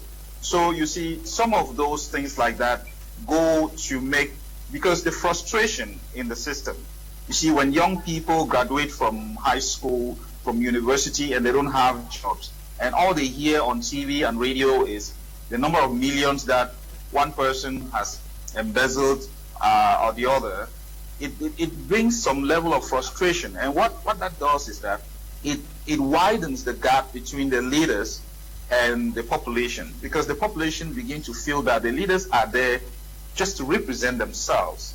And you see, when the population even try to express their grievances in several ways, what happens? They are faced with repression, such repressive act. I mean, it doesn't come to anybody as a surprise that the system of governance in Cameroon are still colonial remnants from the French system of governance, which involves power coming from above and descending downwards. So you realize that accountability does not, the people, the servants, the public servants, those who are elected to certain positions or those who are appointed, they don't render accounts to the people as a typical society is supposed to be, but they render account to a hierarchy. So as a result of that, they don't really see the people as being important in the chain of things. They look at the people as their responsibility, so they can do whatever they like, and they can, as long as they can account to those above them, the people are ignored. And that system is one of the fundamental things that brings Cameroon down to where it is. Because if the leaders were accountable to the people the way it's normally supposed to be, then we would have had a better society. But because the leaders account rather upwards, then it's really a problem. So it separates the people from the leaders. It fuels hate. And you find that is the reason why you find ministers can say whatever they like. Politicians can say whatever they like. You see government communication persons who go to TV stations and make statements. I mean, there are certain statements I wouldn't want to repeat here because it only goes to fuel anger. But of course, like we continue to say, one of the reasons why we take passion in talking, it's not just because we want to talk, but it's because we want to begin to give Cameroonians some level of hope. Because when people lose their hope, they can easily be radicalized. So we want to begin to give Cameroonians hope that, you see, as we are already talking, as we begin to talk amongst ourselves, let us begin to develop that consciousness that we can have different opinion and we can still build Cameroon. If we all put Cameroon first, this negative spirit of hate will begin to conquer it. Because if we continue to insult each other, if we continue to express hate towards each other, we're not going to achieve anything as a nation. Okay. But we are only going to sink ourselves into the boat of economic. Because now, listen, you see, we have a war that is going on in Northwest and Southwest, and we also have an economic crisis that is still warming up and coming up. Because, I mean, look at the data in Cameroon. Look at how the full of hunger. The war that has lasted for quite some time has disturbed the agricultural activities of the Northwest and Southwest. It doesn't come to anybody as a surprise that used to be a huge bread basket for the whole of Cameroon. Who has filled that gap? Where have we developed some level of Doctor, we are coming. We'll be coming back to you, Doctor. Let me take a few messages. Greetings to all in the studio. In the TRC, Etienne Tshisekedi of blessed memory declared himself the winner of the last elections. He went in for and said that anyone that shall arrest Joseph Kabila and bring him shall be rewarded handsomely. So declaring that you've won an election is just part of the political game. Amabu Ambe is writing from Yaoundé. Good evening. Stopping CRM from marching is the best decision. That is how some people started in the Northwest and Southwest before it became worse till today. Now it's time to sit at home and pray for peace, not marching. Kindly promise. Militant of FSNC Northwest. Good evening, sir. About the announcement of the Mitra, sorry, I was in church. What I announced is that there is somebody who needs Mitras. They want to organize a program somewhere in Cameroon.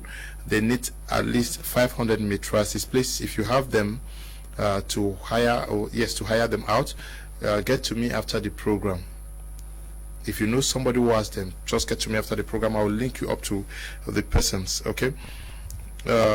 This one says, I disagreed with somebody who said that corruption is legalized in Cameroon. That is directly hate speech. Okay? Good evening to you, Mr. Liu, and to all your panelists. Just to say that the CBDM is the greatest cause of hate speech in the country.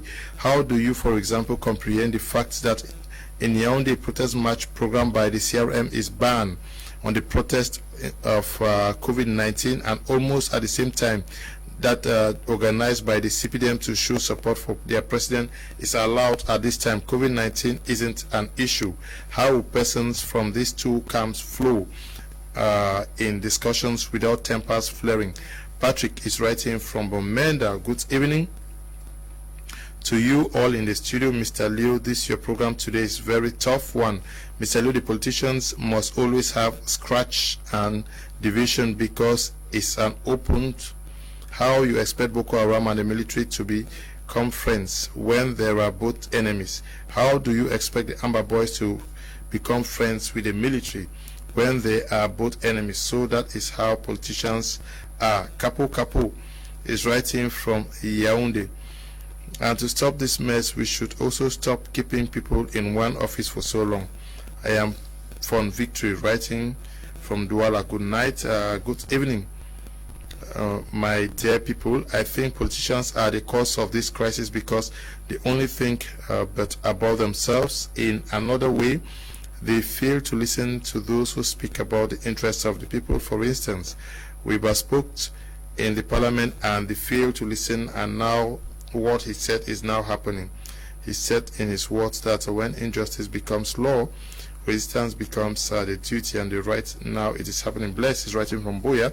We are going to be discussing our last topic now. I'll start with you, Dr. Dimacho, once again. Your reaction to the ban by the divisional officer for Yaoundé 1, Nganji Mbatu Haruna, who says that because of possible insecurity and the possible propagation of COVID-19, is banning the planned 25th July protest that was earmarked by the Cameroon Renaissance movement.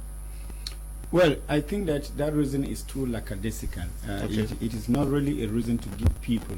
When a civil administrator begins to give reasons like this, then you begin to see that handling things is already getting beyond his capacity. You know, we begin to see the weakness of the state, because we have had gatherings in Cameroon. You go to the stadiums, you find people gathered. Matches are being played and whatsoever. So I think that he has even tried this time around to give a reason, because usually sometimes they just say they are banned. We will need to be holistic in sometimes criticizing these things. We know that protest marches are the right of every political party, provided these protest marches are done in peace, tranquility, and with good intentions. Perhaps too, he is playing on the past knowledge on the fact that the CRM is usually too radical in their ways. As why should they ban people who want to go and march peacefully? This is done everywhere in the world. It is being done, and in Cameroon, it is enshrined in the constitution that to march. It's the right of every citizen to lay your grievances and to the government. It's a way to be able to send across their message. But then, but this is letting us know, that communique is letting us know that the state machinery is getting weak, because rather these marches are supposed to be guarded the way we see it done in other countries. When you get out to march, the military is sent out to guard your marching, so that there is no destruction, there is nothing. But when you just ban marches because you feel that there is insecurity, what becomes of our security in Cameroon? It means that our security has become so weak that the insecurity is above them handling. So I think this is more than meets the eye, and we begin to ask ourselves questions. But let me know that when you keep on pushing back people's emotions and desires to express perhaps what they have in a Republican way, you are creating what we call suppressed emotion. And you know what suppressed emotion does when it wants to bounce back, when it wants to come out on its own. It is usually very violent. We know that Cameroon is a country that is flaking and peeling. And the only thing that we can do is to open the eyes of our administrators who are sleeping. Now, if the march in Yaoundé had a genuine agenda to say, okay, we are indignant about this, we are angry about this, we want that this should be fixed objectively, and then they give their itinerary, we are going to march from here. Itinerary was given. Okay, if it was given, and again the government bans it, I think that means that there is something wrong. And now the government is giving us the impression that we, the citizens, are not in security. It means that the government is too weak now to take care of us. Because, I've heard the head of state refer to some parties as le petit parti, meaning that when it means the petit parti, it means that those parties, after they get out to march, we just send our security and they guard them. We know that they will not do anything. It is when you are too repressive that actually the venom is poured out. And really, objectively, I think that we shouldn't make news where there is no news. The CRM marching makes no sense to me. It makes actually no sense to me. Let them march and let them go up and down. The CRM will leave parliamentary election. They don't go and cancel election to don't go. They want to go and march. What are they complaining about? They don't want to go to parliament to change things. They want to go and march. And I'm sure that this is where you go well. And I said it here during this program. I said, when you refuse as a political party to go for elections, it means that you have a different intention. And your intention may likely be a coup d'etat. And that is what I said here. And I'm sure the government here has a point. So I think we should be very careful. Dr Simon, comment comprendre, nous avions vu les images, hein, les vidéos aussi sur les réseaux sociaux des manifestations du RDPC. On a vu le ministre de la Santé publique récemment au nord. Nous avions vu, il y a un autre où les militants de votre parti sont réunis. Il y a même un député qui est en train de prier pour le chef de l'État qui est considéré attaqué à l'Occident. Nous avions vu pourquoi est-ce que les manifestations du RDPC sont données faveur et puis ceux du est-ce qu'on peut comprendre cela? Il est bien vrai que vous n'êtes pas administrateur civil, donc vous parfaitement, mais je vais donner une analyse politique. C'est pour ça que j'ai souri à la fin de ces propos, parce qu'il était vraiment intéressant. Ça, je vais le dire. Mais ce que je veux qu'on souligne, parce que il ne faut pas qu'on se focalise sur le concept marche. Moi, je dis actuellement, il faut tenir compte lorsqu'on veut poser une action, il faut tenir compte du contexte social, politique et économique camerounais actuel. Je ne vais pas vous rappeler la petite scène où un député s'est vu en altercation avec un inspecteur qui n'était pas beau à voir aux yeux des hommes, simplement par manque de maîtrise de soi. Il faut le dire. Donc maintenant, le Cameroun est dans un contexte, dans un climat social extrêmement délicat où il est important, n'est-ce pas, d'avoir de la retenue dans toutes les actions. Heureusement, il a reconnu quelque chose d'important. Lorsqu'il vous a dit le MRC est un parti extrêmement radical, là, il n'a pas mâché ses mots. Ça, tout le monde le sait du MRC. On commence à voir la relation que le MRC a avec certaines actions ou mouvements pas très patriotique au Cameroun. On commence à voir les liens que le MRC a avec la base. Le 3 juillet 2021, nous sommes à 22 jours aujourd'hui, nous sommes le 22 juin aujourd'hui. On a vu les mouvements, la marche de la base en France, où le MRC, le leader du MRC, le 2, vous a dit, je me désolidarise de ce mouvement, je ne suis pas d'accord. Mais le lendemain vous dit, congratulations, c'est un mouvement réussi et parfait. D'ailleurs, tous les marcheurs, toutes les personnes qui manifestaient avaient abhorré le vêtement du MR, du leader portant le vêtement du MRC.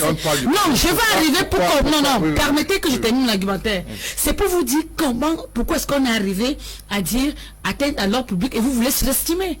On voit le rapprochement d'un parti politique avec la base.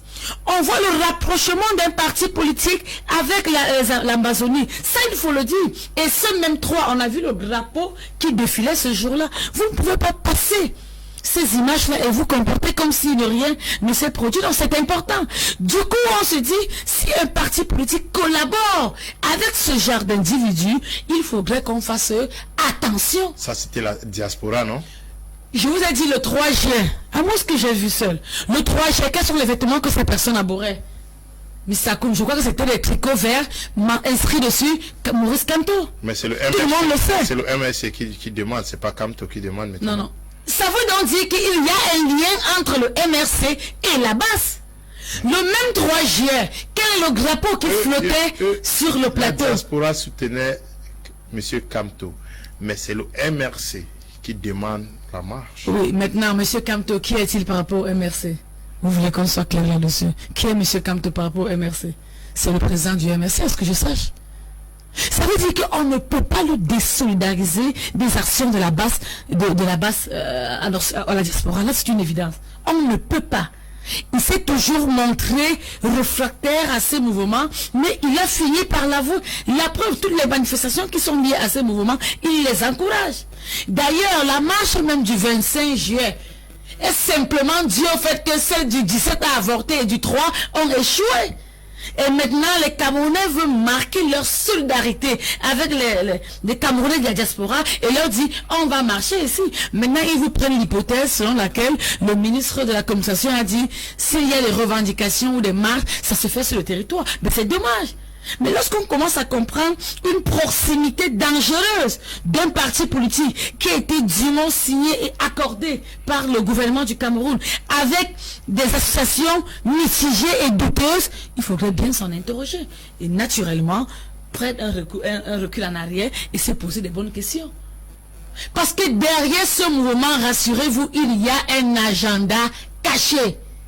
Ça, on ne va pas vous le cacher. Ça, c'est vous qui le dites. Hein? Je vous le dis par connaissance. Il y a un agenda caché. Ils vous diront, on marche d'ici à ici. Il y a un agenda caché. Okay. D'ailleurs, prenez les 2 marches du Cameroun. Quelle était la privée de ces marches? Le chassement. Un parti politique qui vous dit, on va chasser un président démocratiquement élu. Vous comprenez quelque chose qui ne va pas? Let Alex talk now, please. Alex, let me take a few messages. Good evening, Mr. Liu. Please tell me what is going wrong with our much cherished, reputable TV station. Please, we are on air. Some persons are finding it difficult to get us. Just reprogram your decoders, please. If you have difficulties receiving us, reprogram your decoders, please. Alex, vous allez patienter un peu. Je prends 2 messages, puis on continue.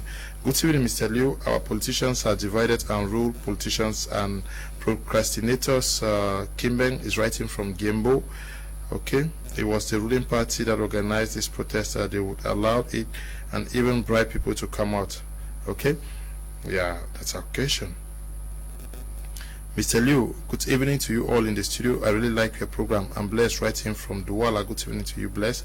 Good evening to you guys in the studio. I'm now Mbangi from Kumba. I think the problem was have in the country today is the government. Now even teachers don't have value.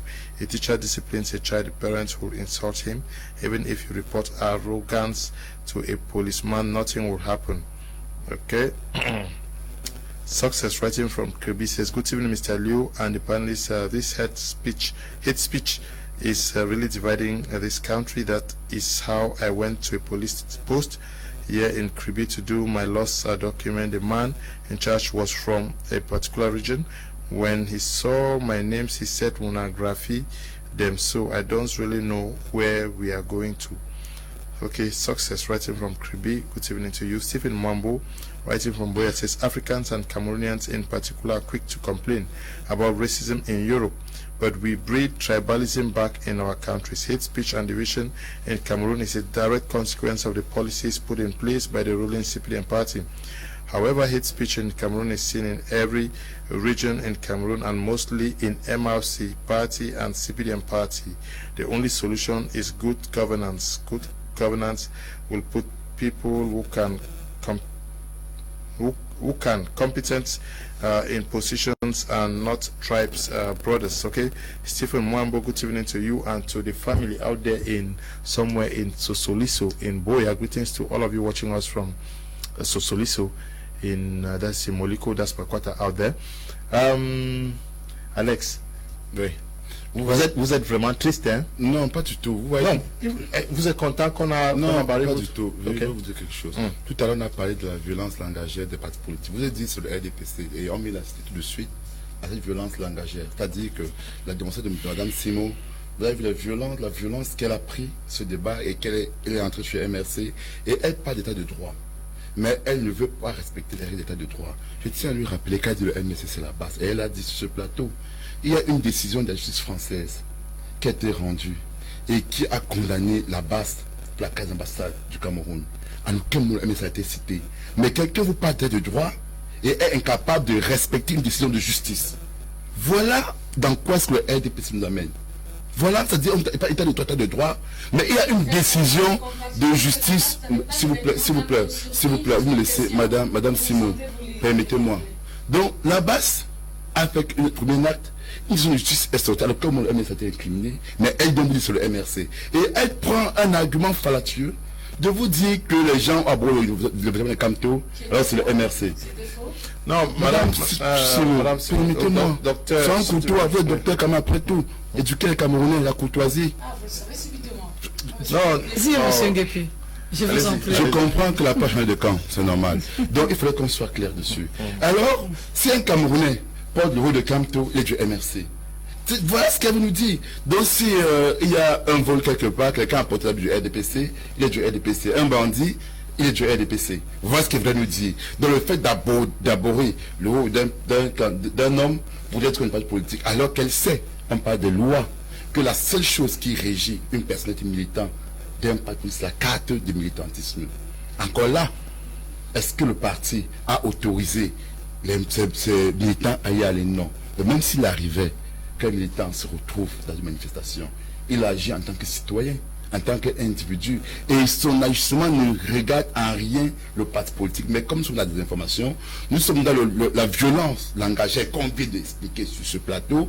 Voilà dans cette violence-là, où vous avez dans le RDPC qui fait des informations, qui utilise une violence qui n'a pas d'unité. Elle n'a pas voulu répondre à la question. En démocratie, en état de droit, l'égalité citoyenne est reconnue par tous. Elle voudrait dire quoi? Que lorsque la loi est prévue, l'autorité administrative, reprendre l'État, il doit être neutre et impartial. Même pas le gouvernement. Parce que le gouvernement, c'est le parti politique qui l'investit. Et le gouvernement a les intérêts, qui n'est pas l'intérêt de l'administration. De quoi parlez-vous, M. Nguepi? Le gouvernement investit par un parti. Mais ne racontez pas de bêtises aux gens, excusez-moi. Madame Sino. On a été suffisamment Madame calme. Sino. Comment peux-tu vous dire que le gouvernement est investi par un parti? Vous m'interrompez pour dire mon discours. Qu'est-ce qu'on dit? Alex, Qu'est-ce qu'on dit s'il vous là? plaît. Quelle est votre réaction? J'arrive sur ça. Ma réaction est sur ça. Non, elle vous dit lui. Je dis ceci. Hein? Le gouvernement représente d'abord un parti politique parce que les ministres sont d'un parti politique. Mais l'administration qui est incarnée par les fonctionnaires représente l'État du Cameroun. Donc fait partie du gouvernement et tous les Camerounais, même le NS ou le RDPC. Et donc l'administration doit être neutre. Et donc dans ce cas, Madame Simon peut expliquer des raisons objectives en démocratie, en république, dans un pays d'état de droit, que le 22 septembre, je viens dessus, le MRC marche à Douala, on a des gens, on met en prison, les mêmes gens marchent à Boulevard, alors c'est interdit, on les met pas en prison, parce qu'on dit, pour bien Ayo, ils ne sont pas emprisonnés. Ils sont libres de leur geste fait. Voilà ce que nous reprochons, cette justice à 2 points, 2 mesures, de 1, de 2. On ne peut pas comprendre comment en République, en état de droit, les gens ont marché à Boulevard sans déclaration, sans autorisation. C'est faux. On a vu et on n'a pas de déclaration d'autorisation. Je vous dis c'est faux. Vous mentez à Mondovision. Vous mentez à Mondovision. Vous avez tant de paroles. Non, non, vous mentez. Vous mentez à Mondovision. Si je demande de répondre, donc je veux donc dire, on a donc vu des gens à Boulevard sans déclaration, sans autorisation. Parce qu'il y a une autorisation, on fait la publicité. On rend public. C'est ce qui, quand vous donnez à une administration, vous autorisez. Vous rendez public, la publicité. Ça va être publié. Ils ont marché, personne n'a interprété. On a vu Omer Sanaga, tout un ministre d'une manifestation dont on n'a pas encore vu le registre d'autorisation qui ont marché. Le MRC a aussi organisé une manifestation provinciale en disant nous allons soutenir les institutions. Alors ils ont décidé de ne pas autoriser en disant les gens fallacieuses que c'est pour, alors que la raison est réellement invoquée. Donc voilà donc ce que nous dénonçons et que le RDPC n'arrive pas à accepter. L'état de droit, nous au MRC, nous disons le Cameroun doit être dans un état de droit. L'état de droit veut donc dire qu'on respecte les lois, les citoyens sont égaux devant la loi, les partis politiques sont égaux. Lorsque vous ne pouvez pas autoriser à quelqu'un à faire quelque chose et à refuser autre chose. C'est de ça que les questions. Nous dénonçons cela fermement. Vous ne pouvez pas continuer RDPC, Madame Simon, à penser que les Camerounais sont bêtes à ce point. Vous allez expliquer aux Camerounais, leur dire qu'à Boulevard, les gens ont marché, on les autorise, et ailleurs que les gens marchent, on les arrête. Comment allez-vous expliquer? C'est pas explicable. Dans une démocratie, dans une justice, vous devez au moins vous indigner à cela. C'est le minimum. Parce que nous sommes là, là nous regarde. Et c'est ça qui nous dérange. Parce que vous voulez diluer cela. Vous ne permettez pas qu'on vous le dise. Alors vous venez avec des langages tribalistes, vous dites partie de ceci et cela, parce que c'est la réalité. Nous au MRC, nous proposons aux Camerounais le respect des lois Et dans ce respect des lois-là, le RDPC doit comprendre que cela doit être effectif. Parce que je dis, ils sont au gouvernement, rien ne peut justifier que les gens marchent à Ebrova, on ne les arrête pas, alors qu'il y a une région nationale, les gens marchent à Douala, on les arrête, et parallèlement, elle veut dire que le aide a tout marché. Et le mensonge de leader politique doit être condamné. Que Mme Simo nous cite une seule marche du MRC, ici, au Cameroun, qu'elle a débordé, qu'elle nous dise que quand est-ce que le MRC a eu le rôle de marché. Vous avez quand même parlé de chassement. Non, je dis que non. Elle a dit que le MRC allait être autorisé à marcher avant ça. Et que le MRC a fait faux, écoutez, fait une prise de parole. Je vous en prie, écoutez. Alors, voilà ce qu'ils disent. Pour un poste politique, à quel moment est-ce que le MRC a déjà... Parce que je m'exprime en français, monsieur Ngépi. Je m'exprime en français. Monsieur Ngépi, je m'exprime en français, je vous en prie. Vous avez assez parlé. Dr. Tata, I don't know whether you're following up what is happening out here. The Renaissance movement was supposed to organize a protest, a march out there in Yaoundé, peaceful march out there in Yaoundé, July 25th. That is my birthday. The divisional officer for Yaoundé 1 has given reasons why that march is not going to be permitted. Can we also understand that the situation may be complex, or the fact that it's not available? Okay, it's gone. No, but I just saw him. Okay. Now, do you think that even if this protest march was granted, a single political party can pull that force that would cause panic in Yaoundé?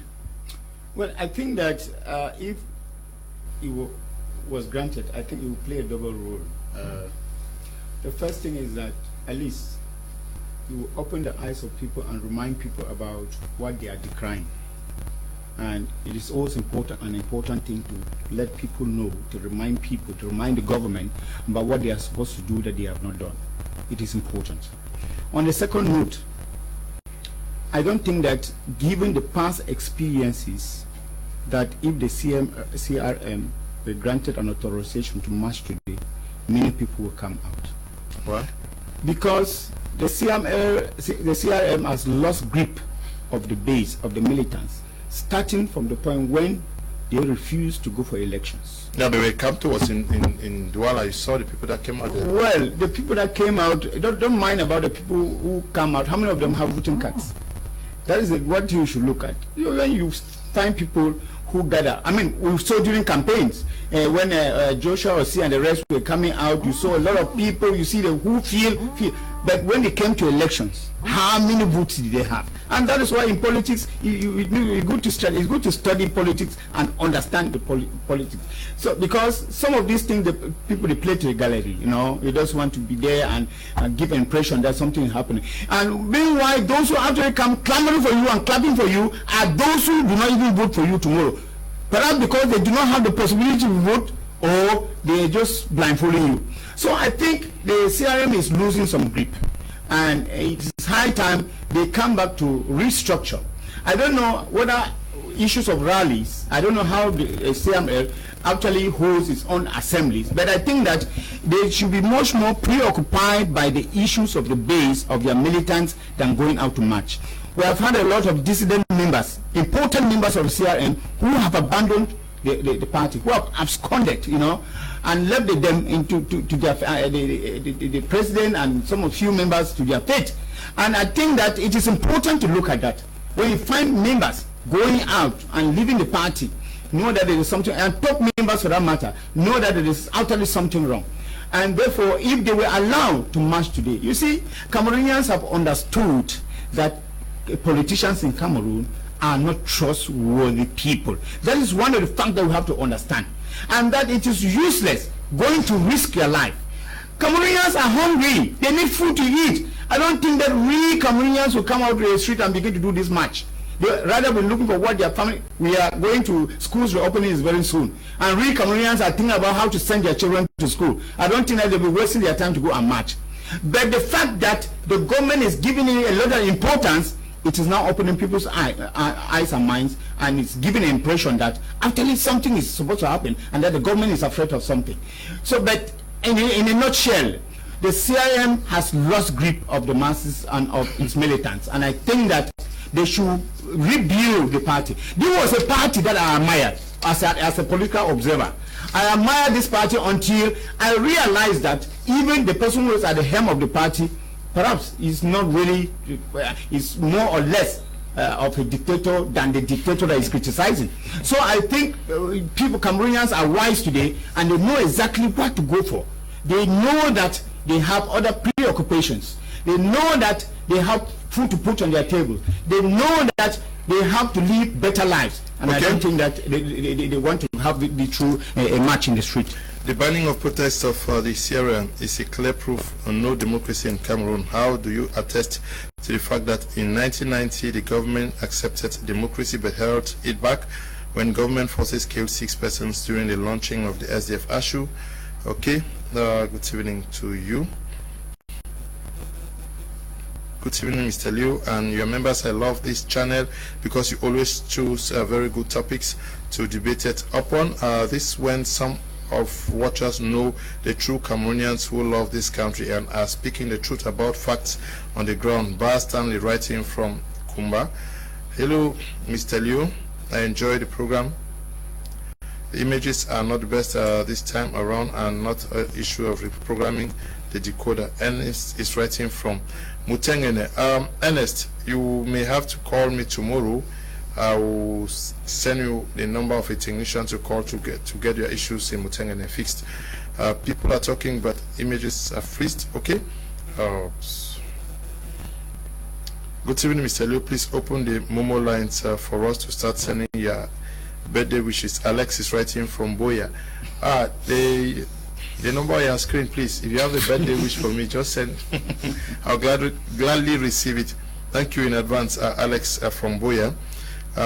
Bonsoir à vous au studio. Le monsieur en veste raconte des conneries en encourage les fous et il n'y a rien de réel dans ce que vous dites. Les Camerounais de la diaspora ont manqué du respect et méprisé le patriarche qui est le président de la République. C'est inconcevable. Okay, you did not give us your name. This one says, can we know that Anglophone talking? Okay. Yeah, Madame Simon.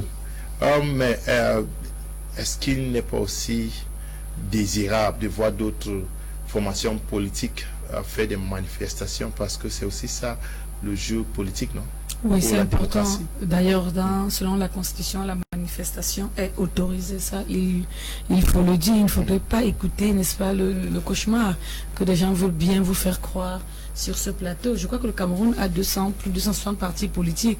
Et on a vu le 3 juillet, moi je viens revenir là-dessus, le soir du 3 juillet, le président d'un seul parti politique féliciter une marche à l'extérieur. Donc ce n'était pas fortuit. Il ne faudrait pas qu'on vous dise devant les Camerounais aujourd'hui qu'ils n'ont aucun lien, ils n'ont aucun rapport. Non. Vraiment, vivement que les partis politiques, au-delà du désir de marcher, parce que moi j'ai même souvent dit que les marches ne vont pas résoudre grand-chose. Ce n'est qu'une forme d'expression de la situation que l'on vit, mais que les partis politiques commencent à développer, n'est-ce pas, cet esprit de patriotisme, à cultiver l'esprit citoyen chez leurs militants pour pouvoir, n'est-ce pas, participer aux élections et être assis sur des places capables de changer les lois, de changer les décisions, en fait, de prendre des positions. Parce que si on est dans une logique de boycott, rassurez-vous, il est de bon ton qu'on aura pour seule mission que les insurrections. Même quand l'État nous dit il est interdit de le faire, on trouve toujours des personnes qui disent on va le faire. C'est dommage. Ok, c'est dommage. Vous allez continuer à faire des demandes. Est-ce que vous déjà vous étiez sûr que ça serait autorisé? Vous savez, nous avons pensé que ce serait autorisé parce que nous nous disons le Cameroun est un pays de droit. Okay. Hein, et que l'autorité administrative va enfin comprendre son rôle impérieux d'impartialité qu'il a. Et malheureusement, on s'est trompé parce que vous savez, dans le passé, quand on a vu des préfets aborder la tenue du RDPC en pleine campagne électorale, là on s'est dit ils ont compris la leçon. C'est pourquoi nous avons au MRC. Le MRC veut gouverner avec tous les Camerounais. Nous allons respecter les lois du Cameroun. Nous allons respecter la constitution du Cameroun. Et je comprends des gens disent que M. Kamto serait un plus pour Paul Biya. Comment allez-vous accuser une femme qui n'est pas mariée d'adultère? C'est la sorcellerie. Lorsque mon voisin, le docteur Kertodoua, dit que M. Kamto... Mais il se base sur quel élément factuel? Aucun élément. Donc c'est ça en fait, la désinformation. Et c'est aberrant lorsqu'on veut éduquer. Lorsque vous voulez éduquer, tout un docteur vient dire sur un plateau, c'est sérieux, que M. Kamto serait pire que Paul Biya. Vous s'il vous plaît, permettez-moi, docteur, je voudrais que vous respectez. Quand vous avez dit des mots, les choses gravissimes, vous avez respecté. Alors, vous enseignants, respectez vos étudiants qui vous écoutent. Alors, dans ce respect, dans la votre vérité, c'est votre vérité à vous. Quand un docteur vient dire qu'une femme qui est célibataire sera adultère alors qu'elle n'est pas mariée, mais non, c'est M. Biapol qui s'est marié par force au peuple camerounais. L'adultère, le non-respect revient encore. Voilà. 2018, il y a eu une élection avec le professeur Maurice Kamto. On vous parle maintenant de légitimité. Qui s'est marié avec le peuple camerounais. Par force. Donc l'adultère ici, comme on dit, c'est l'adultère du RDPC.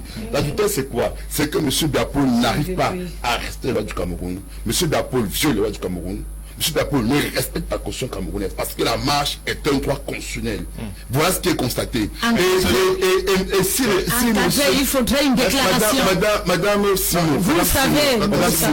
Madame Simon, je vous parle de la hiérarchie des normes.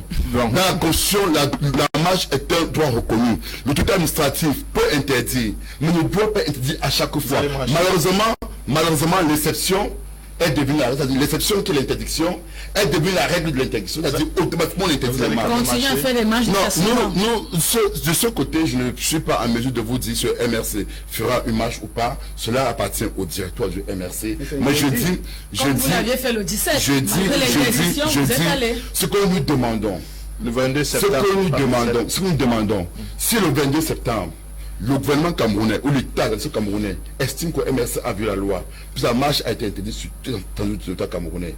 Donc nous aurons aimé que ceux qui ont marché ce jour-là, peu importe le parti des partenaires, puissent aussi être mis aux arrêts. C'est ce que nous demandons. Nous ne voulons pas de 2 poids 2 mesures. Je tiens à rappeler à Mme Simon qui dit que le PCRN a organisé à Boulevard, le congrès régional des Boulevards, qui est interdit. Mais 5 jours plus tard, le LPC a marché à Boulevard. On l'a interdit en estimant qu'il y a la concernés sont pas là. Vous avez demandé la déclaration de la marche. Non, vous racontez des balivernes. Arrêtez ce jeu-là. Et vous savez nous demandons donc au gouvernement camerounais de respecter la loi du Cameroun, de respecter l'état de droit du Cameroun, de reconnaître que les Camerounais ont les mêmes droits. Le RDPC, un enfant va vouloir que son père le respecte son père. Nous disons aussi, l'enfant va vouloir d'abord que le père le respecte. Nous disons ici que l'enfant, ces institutions, le père du Cameroun, c'est le peuple camerounais. La personne qui doit respecter ce peuple camerounais. Et personne, aucune institution, aucun homme n'est au-dessus du peuple. Donc, nous demandons donc que ce peuple soit respecté. Les Camerounais, le Cameroun se construit avec tous les Camerounais. Nous sommes dans cette construction-là. Et nous voulons donc comprendre que merci beaucoup. Notre chose à faire, nous ferons avec vous, madame. Nous allons rester là du pays. Thank you for coming, Dr. Nzimacho. Thanks so much, Mr. Nkum. It's a pleasure to be with political activists, and I think that more of a lesson should be that we don't argue people, we argue the ideas. Okay. I see that merci aussi à vous, Madame Simon. Ce fut un plaisir, et puis je peux saluer l'esprit avec lequel vous avez conduit cette émission, parce que je m'en doutais. Ça rassurez, vous voulez comprendre de quoi je parle. Oui, merci Léo. Et juste dire au peuple camerounais, vous avez suivi le débat, alors on sait quelque chose de la violence débat. C'est pas le MS en tout cas. Wow. Thank you very much, televiewers, for watching. and to the production team. Stay blessed. Bye-bye.